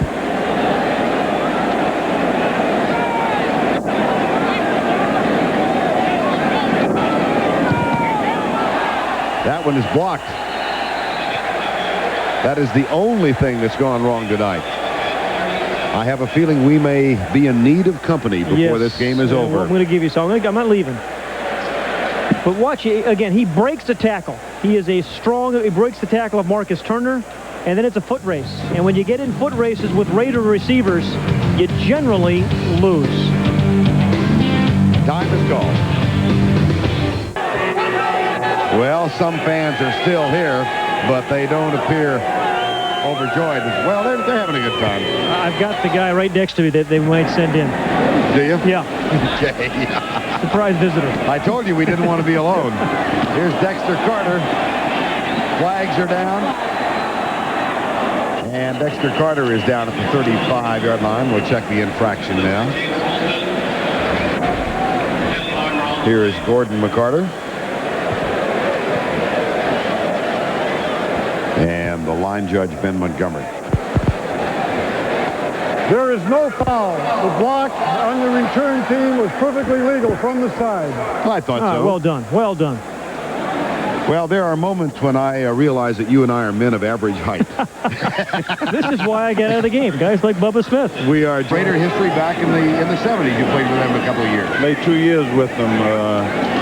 And what I like about them now is that Heisman thing with Rocket and Tim Brown. That's not bad. You were also part of Jet history, too, playing that first Super Bowl with Super Bowl III. What are your memories of that one? Well, Pat, I didn't think you'd even bring that up. I'm sorry, Bubba. I'm sorry, please. Vern told me to. Treat him nicely, will you? We got killed. We got killed. And the offensive linemen are able to extend their hands, which makes it bad. Yeah. I mean, it was all set up to get more scoring. Might you demonstrate the head slap on Vern? I was going to volunteer, and I'll bet you this. I'll bet you Bubba Smith knows what kind of wine goes with halibut. Yeah, he probably does. Now, this is on 7-10, 8 minutes to go in the third quarter of play. Wayne Crabette was the injured player who was assisted off. Charles Wilson in motion, Esiason back. There's Ryan Yarbrough, number 87. His third catch of the season.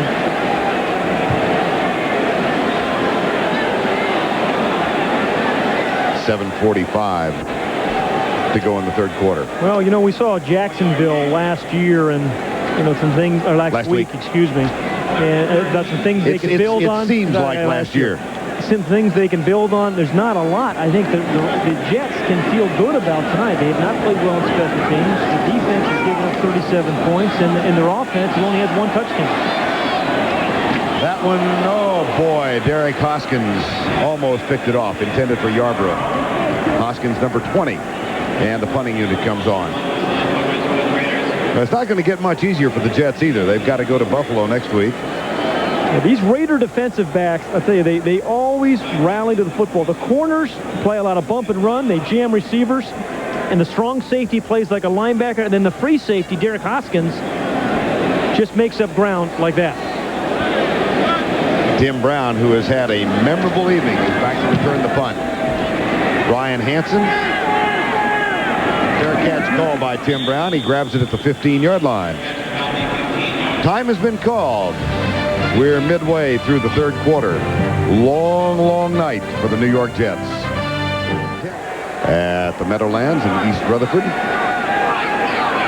And Jeff Hostetler, who has thrown for 3 touchdowns tonight, is back in the cockpit. Hands it off to Harvey Williams.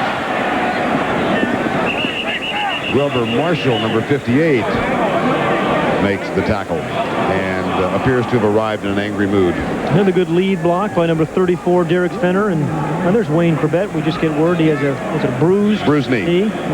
Probably will return. But as I watch Fenner, number 34 for the Raiders, I always think about Bo Jackson and what could have been. I mean, Bo Jackson was number 34, and you know, they looked like they were going to have that guy that was going to replace Marcus Allen and just be a dynamic player. And when he got injured, I think that may have cost them at least a Super Bowl or two. And he was that kind of impact player.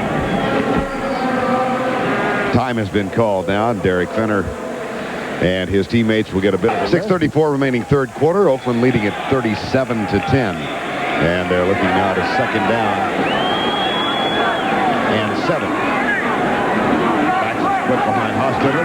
We'll hand it off in the sweep to Fenner. Wisniewski leads away, and that's good for a first down. Near the 28-yard line. Jim Fossil, the quarterback coach of the Raiders, and you know, everywhere he has gone, and he actually had Hostetler for a while in New York, the quarterback's completion percentage had gone up. I mean, did it with John Elway, went way up. John Elway had some of his best years statistically under Jim Fossil, and with Jeff Hostetler's completion percentage, 66% coming into tonight's ball game. That is his best by a long shot. And he said he's done it numerous times with different quarterbacks around the league. And 14 of 21 tonight. 3 touchdowns. First and 10.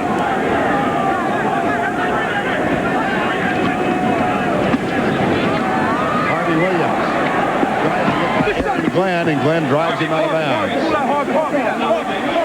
Yeah, we got another one going now. I think much of this is derived from frustration. Yeah, if I were a Jet, I'd be frustrated too, Vern. 37-10. The Raiders have beaten them every which way. Williams with 14 carries tonight, and you can smile about something like that when you've got a 27-point lead. Yeah. You know, the Raiders, since Marcus Allen's big year in '85 when he had 1759, they're looking for a guy to be, you know, the load as a running back. A little kick at the end, that's what got it started, I think. Now, Harvey Williams may not, you know, be getting 17 or 1800 yards for them, but he is a very capable back. Oh, there's a face mask. And you combine him with Napoleon Kaufman, and that is a real good mix. Time has been called. Aaron Glenn is being tended to on the far side. 2nd and 8.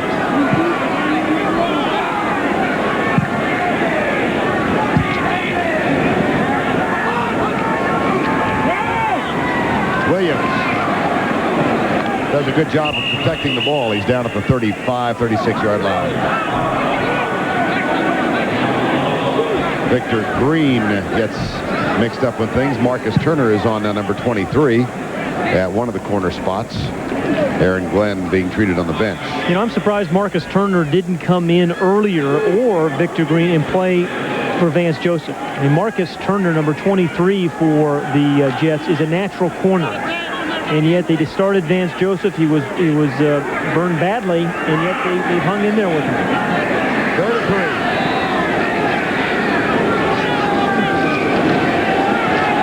Hostetler looking left all the way, and Vance Joseph steps in front of the pass that was thrown low and behind Darryl Hobbs. It'll be 4th down. I think the Jets need to take a chance or two, special teams-wise, whatever. Maybe go for a block punt. I mean, 4:30 left in the 3rd. They're going to have to make something, I think, happen on special teams. And there's their special teams coach, Ken Rose, who was a great special teams player himself. 6 times a special teams captain for various NFL teams. Flag is down. Here's the Gossett punt. Dexter Carter chases it. It goes out of bounds. When he directionally punts, I think he is much better, Vern, than when he punts the ball down the middle of the field. He said, you know, this year they got a little different style. They're asking him to punt the ball down the middle of the field more high. But that one he angled, and he's awfully good at that. I think that'll give him a first. I think so. Gossett wanted the punting yardage, but the offense will take the first down. Right. Offside, number 20 defense, lined up in the neutral zone. 5-yard penalty, which is enough for a first down. Richie Anderson, who is kind of on the unfavored nations list anyway for a fumble in the end zone last week. TNT's NFL coverage continues next Sunday. People moving early. Bring this one back. You know, Vern, at the very beginning of this broadcast, we were talking about the Jets' mistake. The Jets have been beating the Jets this year. That's why they're 1-3. Miscue after miscue. It happened again on that special teams play. They had them in a punting situation, and the penalty gives them a first down. False start before the snap. Offensive right tackle. 5 yards. Still first down. We mentioned, we mentioned what happened coming in today, where they ranked. And there's 30 teams in the league. And the last or nearly last in all these categories. And tonight's game again, they've just made one mistake after another. Underlines the point. Yeah. Here's the toss to Napoleon Kaufman. Watch out. Put him on the track team. Remember Mike White said, hey, well, we're really hoping from Napoleon Kaufman is that in the 4th quarter, when people start to get tired, you bring in a Napoleon Kaufman who has explosive speed. They think this guy, not a little scat back, but can change the game in the 4th quarter this year. Out of California high schools, and then, of course, the University of Washington, the #1 pick. Listed at 5'8", great speed. Aaron Glenn back in the lineup at left cornerback, comes up to play tight. They toss it to Kaufman. And he gains about 3, but he looks dangerous in gaining those 3, doesn't he? Yes, he does. You know, he's not a small guy either, Kaufman. He is a guy that will stick it in the hole. And there's so many of these guys. And what did Jim Fossil say about him? He said he's kind of a cross between Glenn Milborn at Denver, whom he had, and Dave Meggett, whom he had when he was with the Giants. But he said he's faster than Meggett, and he's a lot stronger than Milburn. 2nd down and 8. 37-10 with 3:20 to go, 3rd quarter.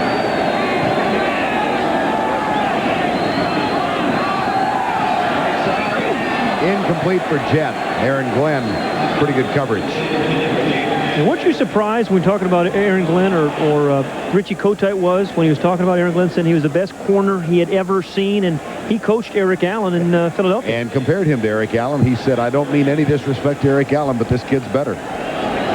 Eric Allen's going to be angry. Aaron Glenn, out of Texas A&M, #1 pick last year. Now, in years past, the last 3 years, they have forced the ball to Tim Brown on 3rd down. Jet and Brown to the right side. This time they hand off inside to Harvey Williams.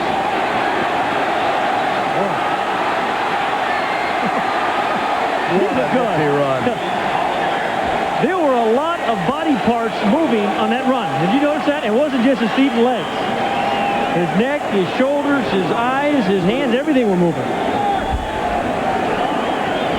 I mean, a 3rd and 8.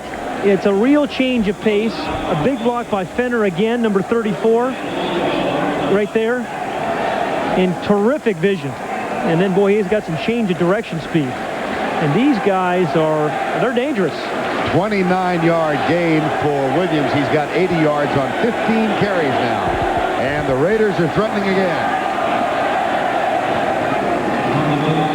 Yeah, one thing, though, I think Mike White needs to be thinking about with about 2 minutes left in this 3rd quarter. If they score again, I'm saying get your guys out of there, a lot of your guys, your key guys. Get Hostetler out. I mean, I'd get some of the wide receivers out, bring in old Vince Evans. Good. What are you saying? Evans is cannon fodder? What is this? Huh? No, I'm not saying that at all. That's what the backup quarterbacks are supposed to do.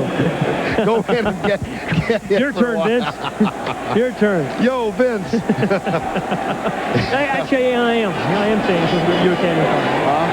Yeah. You can't gussy this one up. Here's the handoff. Oh, Vince is going to love you for this.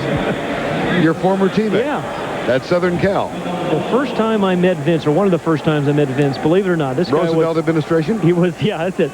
A sharp dresser, but he had shoes, this is no lie, right, that had goldfish in the heels. No, they had little water things in them, and live goldfish in the heels of his shoes. Where do you resole shoes like that? I don't know, but, you know, he's calmed down his... now we're back to what wine goes with halibut. It goes with goldfish. Now that I know. Ripple comes to mind. Hostetler's down. Matt Brock gets the sack. Oh, boy. Well, when it's 37-10, your imagination gets stretched or broken. But, you know, for the Jets, it's going to be another ugly Monday. Yep. But give Matt Brock and some guys on defense, we don't quit. And there are guys like this in the league every week who are on the inferior teams. They just keep playing hard and playing hard and playing hard. And Matt Brock did right there. Go forward for the extra point. I mean, the field goal. It's up and good. And the score goes to 40-10.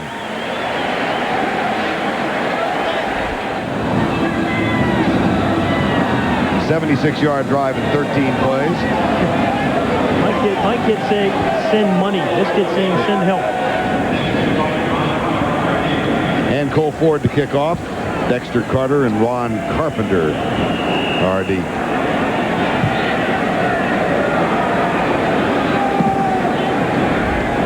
It's getting lonely in here. Carter.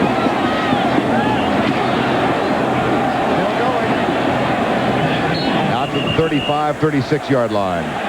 Hey, Vern, you know, say what you will about Vance Joseph and the kind of night that he has had. He is, A, he was happy that this ball didn't get thrown. But B, after this play, a smile still comes on his face. And I commend him for that, in spite of a difficult evening. Saying, hey, I finally got you this time, Darryl.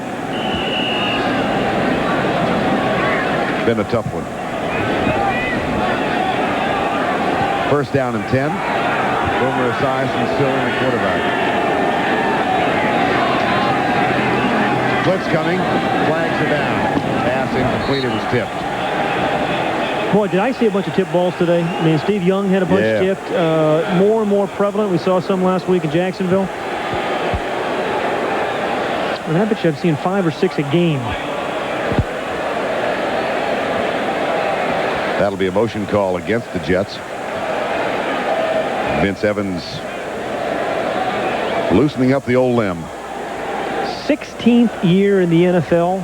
Only 36 starts in those 16 years. But offense, 2 men moving, both not resetting. Long touchdown pass to Darryl Hobbs a week ago. I think it was over 50 yards, 54 yards, I believe it was. He has always been a phenomenally strong and gifted player. In the league in parts of 3 decades now. Second and 10. Trebet in motion. Esiason, Andre Bruce. Boy. Jailbreak. It's unfair. It's been unfair for Vance Joseph, and it's been unfair right now for Boomer Esiason. We have a bunch of sacks tonight, 4 on Esiason this evening. And Andre Bruce, number 99, his second of the evening as he powers through Hasselrig, which is saying something when you're powering through Hasselrig. Boomer has no chance. And the cleanup by Anthony Smith. Time has been called. 40-10. End of 3. For the start of the 4th and final quarter, 40-10. The Oakland Raiders making their first visit here since they were the Los Angeles Raiders and made this visit in 1989. That was Art Shell's first game as the head coach. Technically, this is the first time the Oakland Raiders have played in this facility. Last time they were here as the Oakland Raiders were 79, and the game was at Shea Stadium. Here's Esiason. Dropped by Wilson at the 50-yard line. You know, Boomer Esiason's an easy target in this city, but he's had about 4 or 5 passes that should have been caught that were dropped. And that was another one. And that was a 3rd and forever, and they would have had a first down. Brian Hansen on the punt.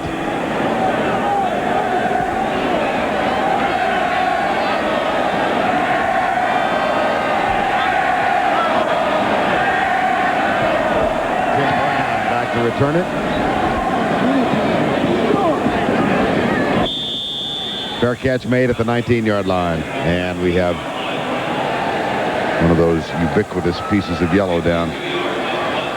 Vince Evans getting ready to come on, but first we've got Gordon McCarter wants a little airtime here.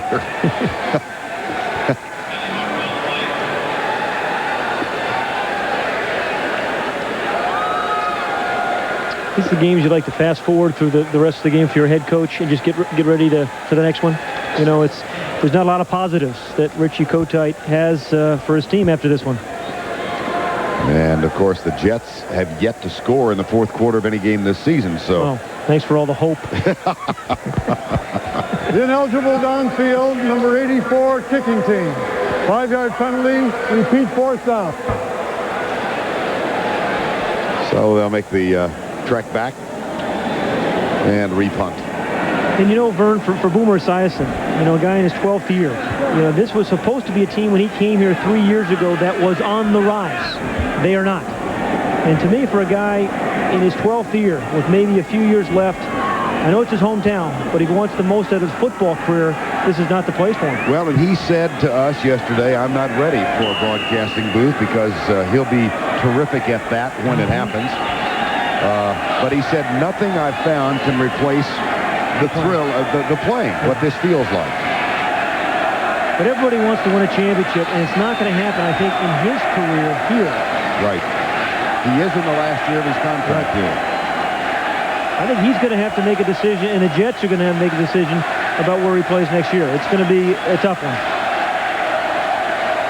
The officiating crew marked the penalty in the wrong direction, so they've figured it out. Even Gordon's getting a little smile out of that one.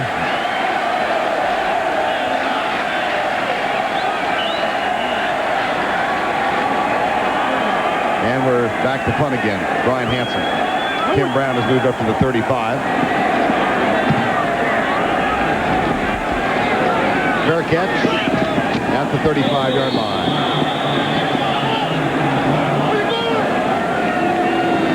When we return to the Meadowlands, Vince Evans will come on at quarterback.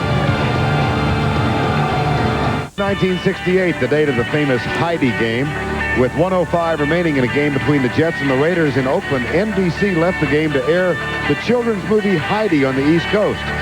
What the viewers missed was an amazing comeback as Oakland scored 2 touchdowns in the last 42 seconds of the game, and they beat the New York Jets 43-32. However, the Jets came back and defeated Oakland that same year in the championship game and went on to take on Baltimore, won the Super Bowl, Super Bowl III. Might not be a bad programming idea. Yeah. Let's get to, what is it? Police Academy 3. Get that thing stoked up, guys. Warm up the reels. We got 14:38 to go in this one. Vince Evans is the new quarterback. Hugh Douglas, number 99, made the tackle. He is the new old quarterback. Yes, that's right. You know, as nice as it is to see Vince come in and play, you think, though, maybe Billy Joe Holbert. I know he's the third-team quarterback, and you have to order him 1, 2, and 3. The young guy, they'd want to give some experience. They think Holbert might be the guy of the future, but if Vince is in the game, and he played well last week, long touchdown pass to Darryl Hobbs, and even though he's 40 years old, and Vince is, he can still play, and he has got a live arm. Eric Ball comes in at fullback. He's the short back in front of Kaufman. 40-10. Kaufman out to the 42-yard line. That'll bring up 3rd down and 5.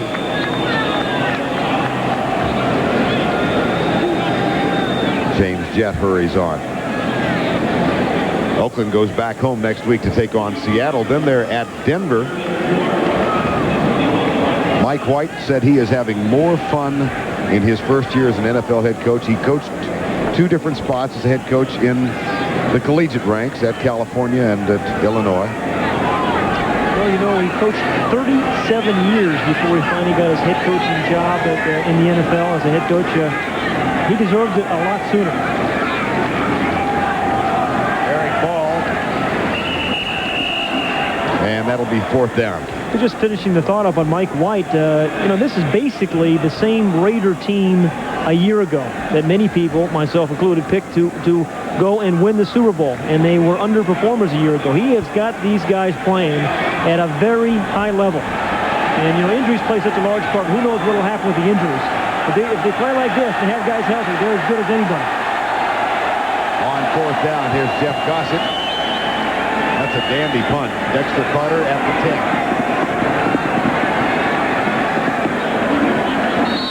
Carter gets it back to the 20-yard line.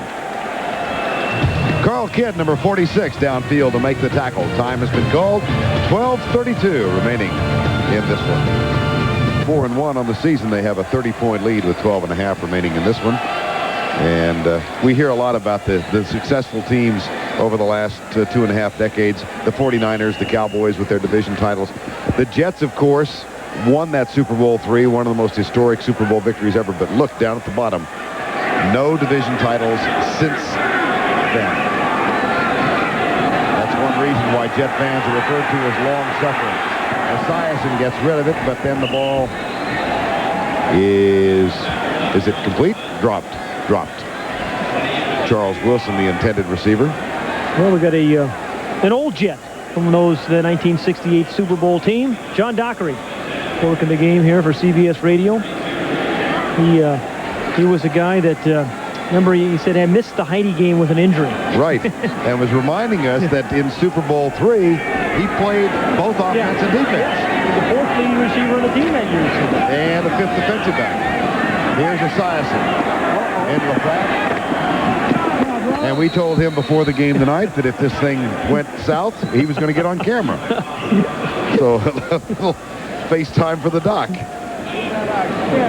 Well, Brad Baxter, that guy right there, number 30, I think if the Jets are going to have, you know, any kind of season this year, this is a guy that they have to find a bigger role for. Brad Baxter, you know, primarily has been a lead blocker for them, a pass protector, a good short yardage runner, but their long runs this year, I think, are not going to come from speed like the Raiders. They're going to come from broken tackles, and Brad Baxter can break some tackles. 2nd down and 8. Blitz coming. Esiason behind Corbett. Well, Brad Baxter picked up somebody there on that blitz.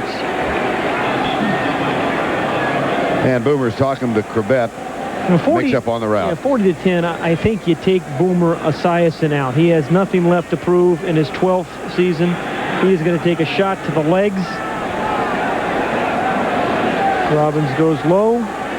And, you know, I'd bring somebody else in. I really would. Bubby Brister's their backup. 3rd and 8. And there's something about a quarterback wanting to finish what you start, but not what you're doing by 30. He goes deep right side. This one is caught and then dropped and picked up. And here comes Mike Jones of the Oakland Raiders. Still running. Touchdown. Incredible. Well, Mike Jones was a running back in college. He is a converted linebacker. And John Fox, the defensive coordinator, was saying, hey, this guy's really come on. But let's go back to the reception by Wayne Trebet, number 80. This was a pretty good catch to begin it. You know, fights through some traffic, goes up and catches it, takes the hit, the strip there by the defensive back Mustafa, and then Mike Jones picks it up. And then there's a whole host of Raiders out there trying to help him get along. Get the Beekert, gives him a block, and then he does a lot. He remembered those days as a running back, didn't he? And the number of yards he traveled equals his jersey number. A 52-yard fumble return for a touchdown. Mike Jones. There's been far too much consolation going on the Jet bench tonight to ease any of the pain. 47-10, Oakland after the 52-yard fumble return for a TD from Mike Jones. Bubby Brister getting ready to come on. Backup quarterback last year in Philadelphia. And prior to that, of course, in Pittsburgh.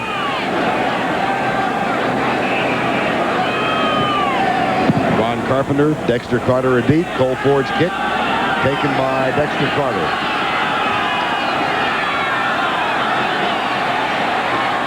Out to the 42-yard line. Tackle is made by Bruce Pickens, number 39. Well, 3 turnovers tonight for Richie Kotite and the New York Jets.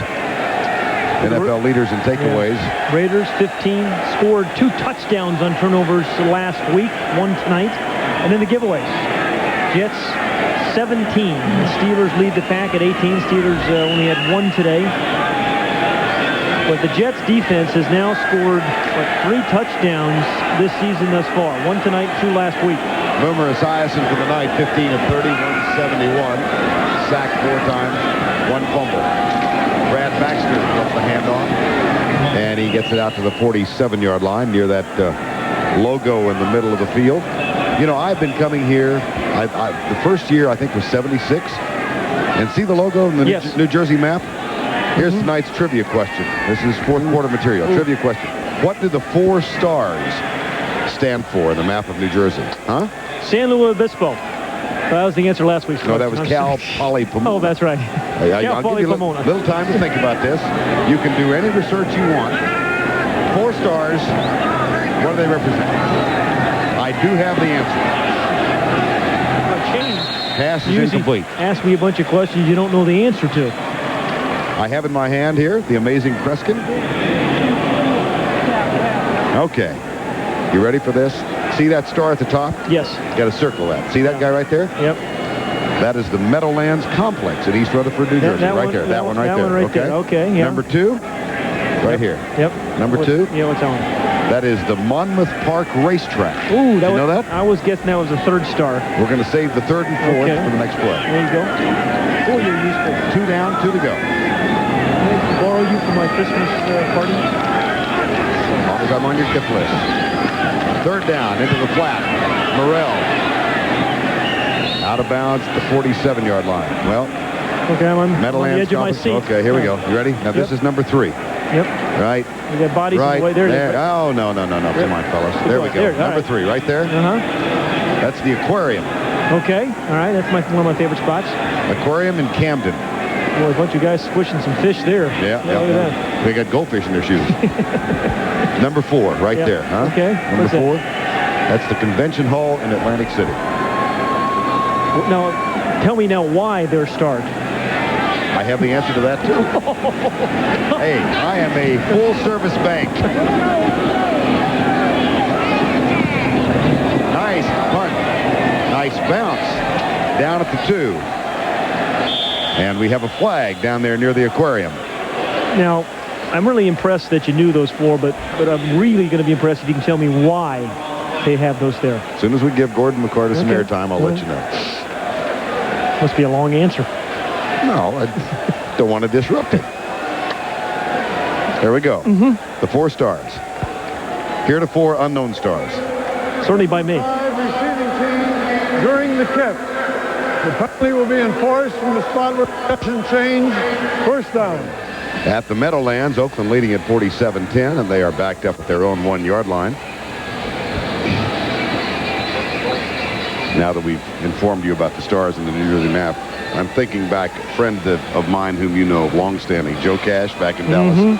Joe worked with me doing NFL games for years. He kept trying to get me to get that on the air. Really? And Patrick finally did it. Yeah. I hope it's the last time, Vern. I thought it was scintillating. I hope it's the last time we have time for it. But then I have a very boring life. I don't know guys who wear goldfish in their heels. Well, there's the guy who's playing quarterback right now. First down and 10. That's a true story. He's going to love you for bringing it up. And they move the ball out. Napoleon McCallum does, or Napoleon Kaufman. There you go. Thank you. Now to the 7-yard line. Well, he is a strong player, a finisher. You know, the thing about Napoleon Kaufman, if they can get him going in the passing game, I think he really is going to be a threat. It's Robert Jenkins. The left tackle. Remember, they have lost 2 offensive linemen already. Don Mosbar, perhaps a career-threatening injury to his eye. He's had 4 operations on it, hurt in training camp. And then they lost Gerald Perry, their left tackle, who should be back this year, but they give Joe Bugle even more credit. This is a team that's going to go to 4-1 now with 2 very good offensive linemen, perhaps their 2 best that have been out most of the year. Nolan Harrison, the defensive end, is also out. Oh, wow, that's kind of neat. Hey, that is good. Jeff Gossett. You never know when you got to empty the bucket. Good for you. I'm proud of you. Robert Jenkins. 9.5 to go in this marathon. And Jenkins will get some medical attention on the bench.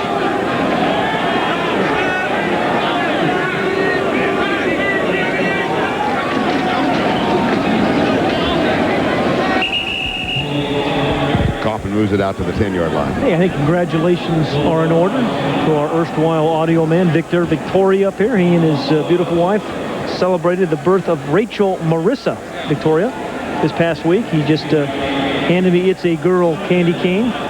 You see the ingredients in this thing? It says pure sugar, cream of tartar, certified food coloring, and oil of peppermint.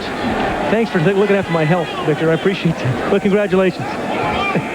Congratulations, Vic. Nice ingredients, huh? Oil of tartar, cream of tartar. We can't get away from fish tonight, can we? Here's Kaufman. Out to the 16-yard line. I think I'm more concerned that you were looking at that than anything else. And Napoleon Kaufman, a little slow getting up. Boy, he's a dandy back. Well, again, he's their alternate back, not that third down back, and he can dart, and he's got great vision. I mean, he sees things, and then he has some strength to finish off the run. Makes a couple of good cuts, but it ended with power. Harvey Williams comes on. Kaufman limping a little bit as he comes to the bench. And here's Harvey Williams out near the 28-yard line. Ron Carpenter, number 26, makes the tackle. Harvey Williams nearing a 100-yard night.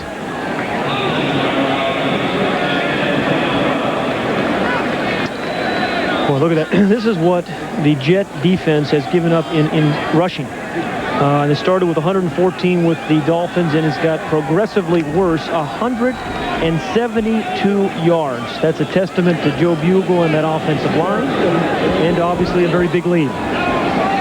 First down and 10, backs in the eye. Kaufman. Oh, what a run. What a nifty move. Man. And what did Mike White say? In the fourth quarter, which it is now, he's going to look even more explosive and faster because guys are tired. And again, this is an explosive move. He has got suddenness about him. A 28-yard run that was designed to go off left tackle. Just kind of scoots, darts, ducks under some people, bounces off Kevin Gogan, and then steps out of bounds very casually and calmly. And for Kaufman now 86 yards on 6 carries. Williams has 97 yards on 18, and Williams is back in the lineup. This one they catch for a loss at the 46-yard line. Lou Benfatti, number 78. And another little skirmish breaks out.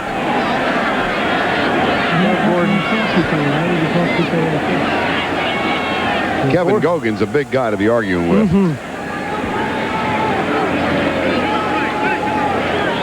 Gogan, who played with the Cowboys for a number of years. 5:50 away from that spot. Fumble. So indicated by the Jets, but not indicated by the officiating crew. Let's see, the Raiders don't have any turnovers tonight, 0, in a very efficient game. This is the new Raiders. They didn't just leave Los Angeles. They left a style of play about them. That style was a lot of penalties and mistakes, and Joe Bugel and the rest of this offensive staff have really done a nice job of putting together some guys, basically the same guys they had a year ago. So we give Mike White and Joe Bugel and Jim Fossil and the rest of these guys a lot of credit, because this is a much better team.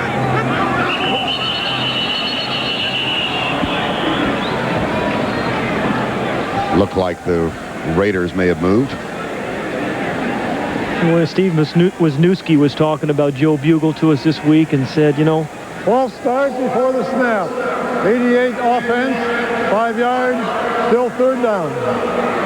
And Wisniewski was saying about Bugel, you know, he didn't come from the old school. He come from the original school, way back. I mean, this guy, he says he's not interested in the money or anything. All he cares about is his guys, his offensive linemen. If you do things right, he's not afraid to come up and give you a big hug. I mean, he loves the game. And loves the guys he coaches. Yeah.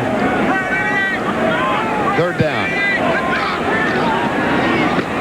Here comes Eric Ball on the sweep to the left. Gogan is there to help provide a little bit of an escort. And then gets into a shouting match with Matt Brock. Rich Stevens, the tackle right there, was getting in a shouting match. And as you mentioned with Brock, and Brock was saying, hey, I knocked you down. And Rich Stevens just kind of pointed to the scoreboard, which is always the best answer. 4th down. Dexter Carter back. There you go, you ought to beat him. Easy win here, easy win.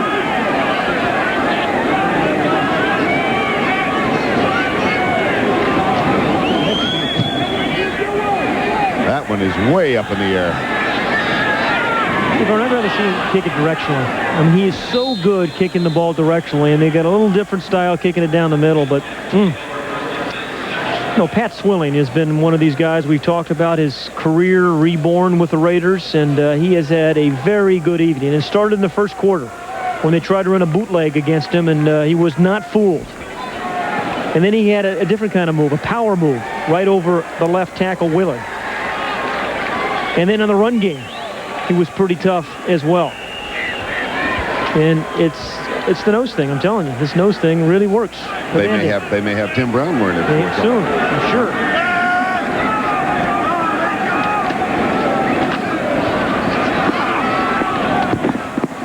Here comes Adrian Morrell around the right side, out of bounds at the 26-yard line. Jets, as we said, it doesn't get much easier. They've got to go to Buffalo next week. Then they're at Carolina. Miami comes in here for a home game in 3 weeks. Then they travel to Indianapolis. Just not a very good team. No. And the Raiders are. I mean, we saw Dallas against Minnesota. They were up, but between Dallas and Oakland, these are the 2 best teams we have seen this year. Right. Bobby Brister, the quarterback. The handoff goes to Morrell. And he cuts back to his right. That's Adrian Morrell's 14th carry for 89 yards. You know, the Raiders were the last AFC team to win a Super Bowl in 1983, and Jim Plunkett was the quarterback of that Raider team, and now an announcer for Raider broadcast. There he is. We've got to put the headsets on there, though, Jim. Jim, you're on the air. Yeah. Jim. Jim. There he goes. Now he knows he's on. There he goes. But boy, was he a player. And we're talking about a guy getting his career resurrected by the Raiders.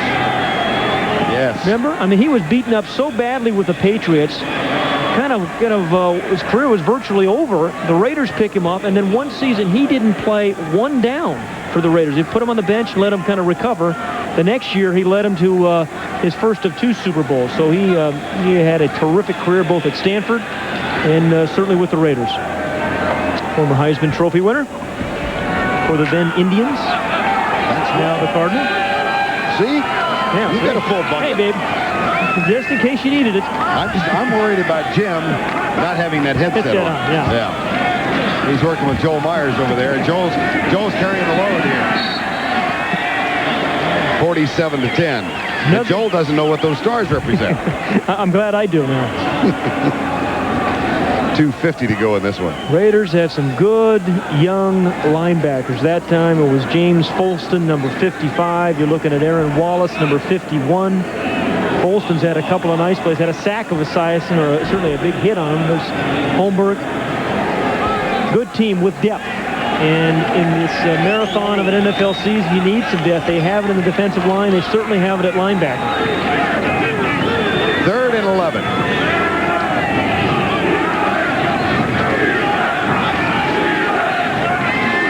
Lister almost picked off by Holmberg. It'll be 4th down.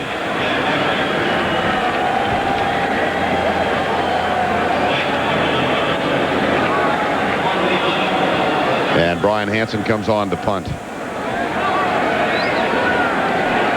I'm not sure where Richie goes with this team, Vern. I mean, I really don't know what you can do when you don't have a game breaker. I mean, they're going to maybe have trading deadlines coming up. Somebody's, I think they're going to need somebody in the wide receiving category. Right. Get the game open. Hansen's punt over Tim Brown. And that will go into the end zone, touch back, and come out to the 20-yard line. As we near the 2-minute warning, we've got 2:05 remaining in this one. This AFC West. This is a competitive division, and every team seems to have a nemesis. You know, the Raiders can't beat Kansas City. Kansas City, I think, has a tough time with Denver. There it is. I knew it was coming. I knew you were going somewhere with that. I knew it was going to happen. Look at that. Chargers have won the 9 of 11 against the Chiefs, but boy, they really go after one another. Here comes Kaufman out across the 20 near the 23-yard line, and we have reached the 2-minute warning. Only 120 seconds left in this one. 47-10. He was talking about Joe Bugel, the former coach of the Arizona Cardinals, longtime assistant coach with the Redskins. Bishop Harris. It is a good staff. Floyd Peters. Yeah, they've done a real nice job. John Fox. They got a good mixture of young coaches like John Fox, their defensive coordinator, Jim Fossil, the coaches of quarterbacks, and the guys have been around the league a long, long time. Joe Bugel and his wife Brenda, 2 of the more refreshing people you'll meet in this league. Their 3 daughters have now moved back to the Phoenix area, all still living there, where Joe was employed for a while as head coach of the Cardinals. Here's Kaufman. And Napoleon Kaufman is also nearing the 100-yard mark. Well, don't blame you, pal. Now, I remember 25 years ago when ABC took a shot during an Oakland-Houston game of a guy like this in the Astrodome, right? And they got a surprise. Yeah, the guy woke up. And we're number 1. And, yes, he indicated his team was number 1. Yeah. Meredith caught that one. And the trouble is that guy's flight leaves in an hour. 1:20 to go.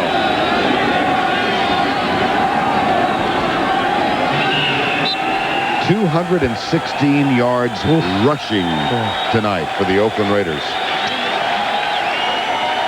Well, I'll tell you, AFC, watch out for these Raiders.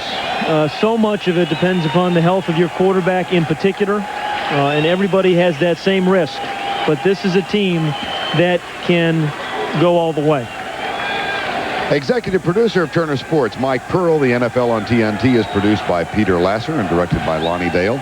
Pro Football Tonight produced by Tim Kiley, and the coordinating director is Larry Camp. Our host producer, Ken Noland. Replay producer, Jeff Benke. Technical director, Dennis Stone. The associate directors, Gary Nicholas and Joe Vincius. The senior unit managers, Stephanie Bradley. The graphics, Ted Ballard and C.J. Batita. The spotter, Nancy Lundquist, and the stats, David Yagi. Shannon Mizell, world's greatest stage. You got it. Mike White and the Oakland Raiders, 47-10. They win this one. That makes that 5.5-hour trip back west much more palatable. He's going to enjoy that Chardonnay. No, he's going to have some Pinot Grigio. Tim Brown, the player of the game, 9 receptions, 156 yards. He is our Cadillac player of the game with an average of 17.3, 2 touchdowns, and a couple of punt returns that were also significant. 47-10. Maybe a little Sauvignon Blanc.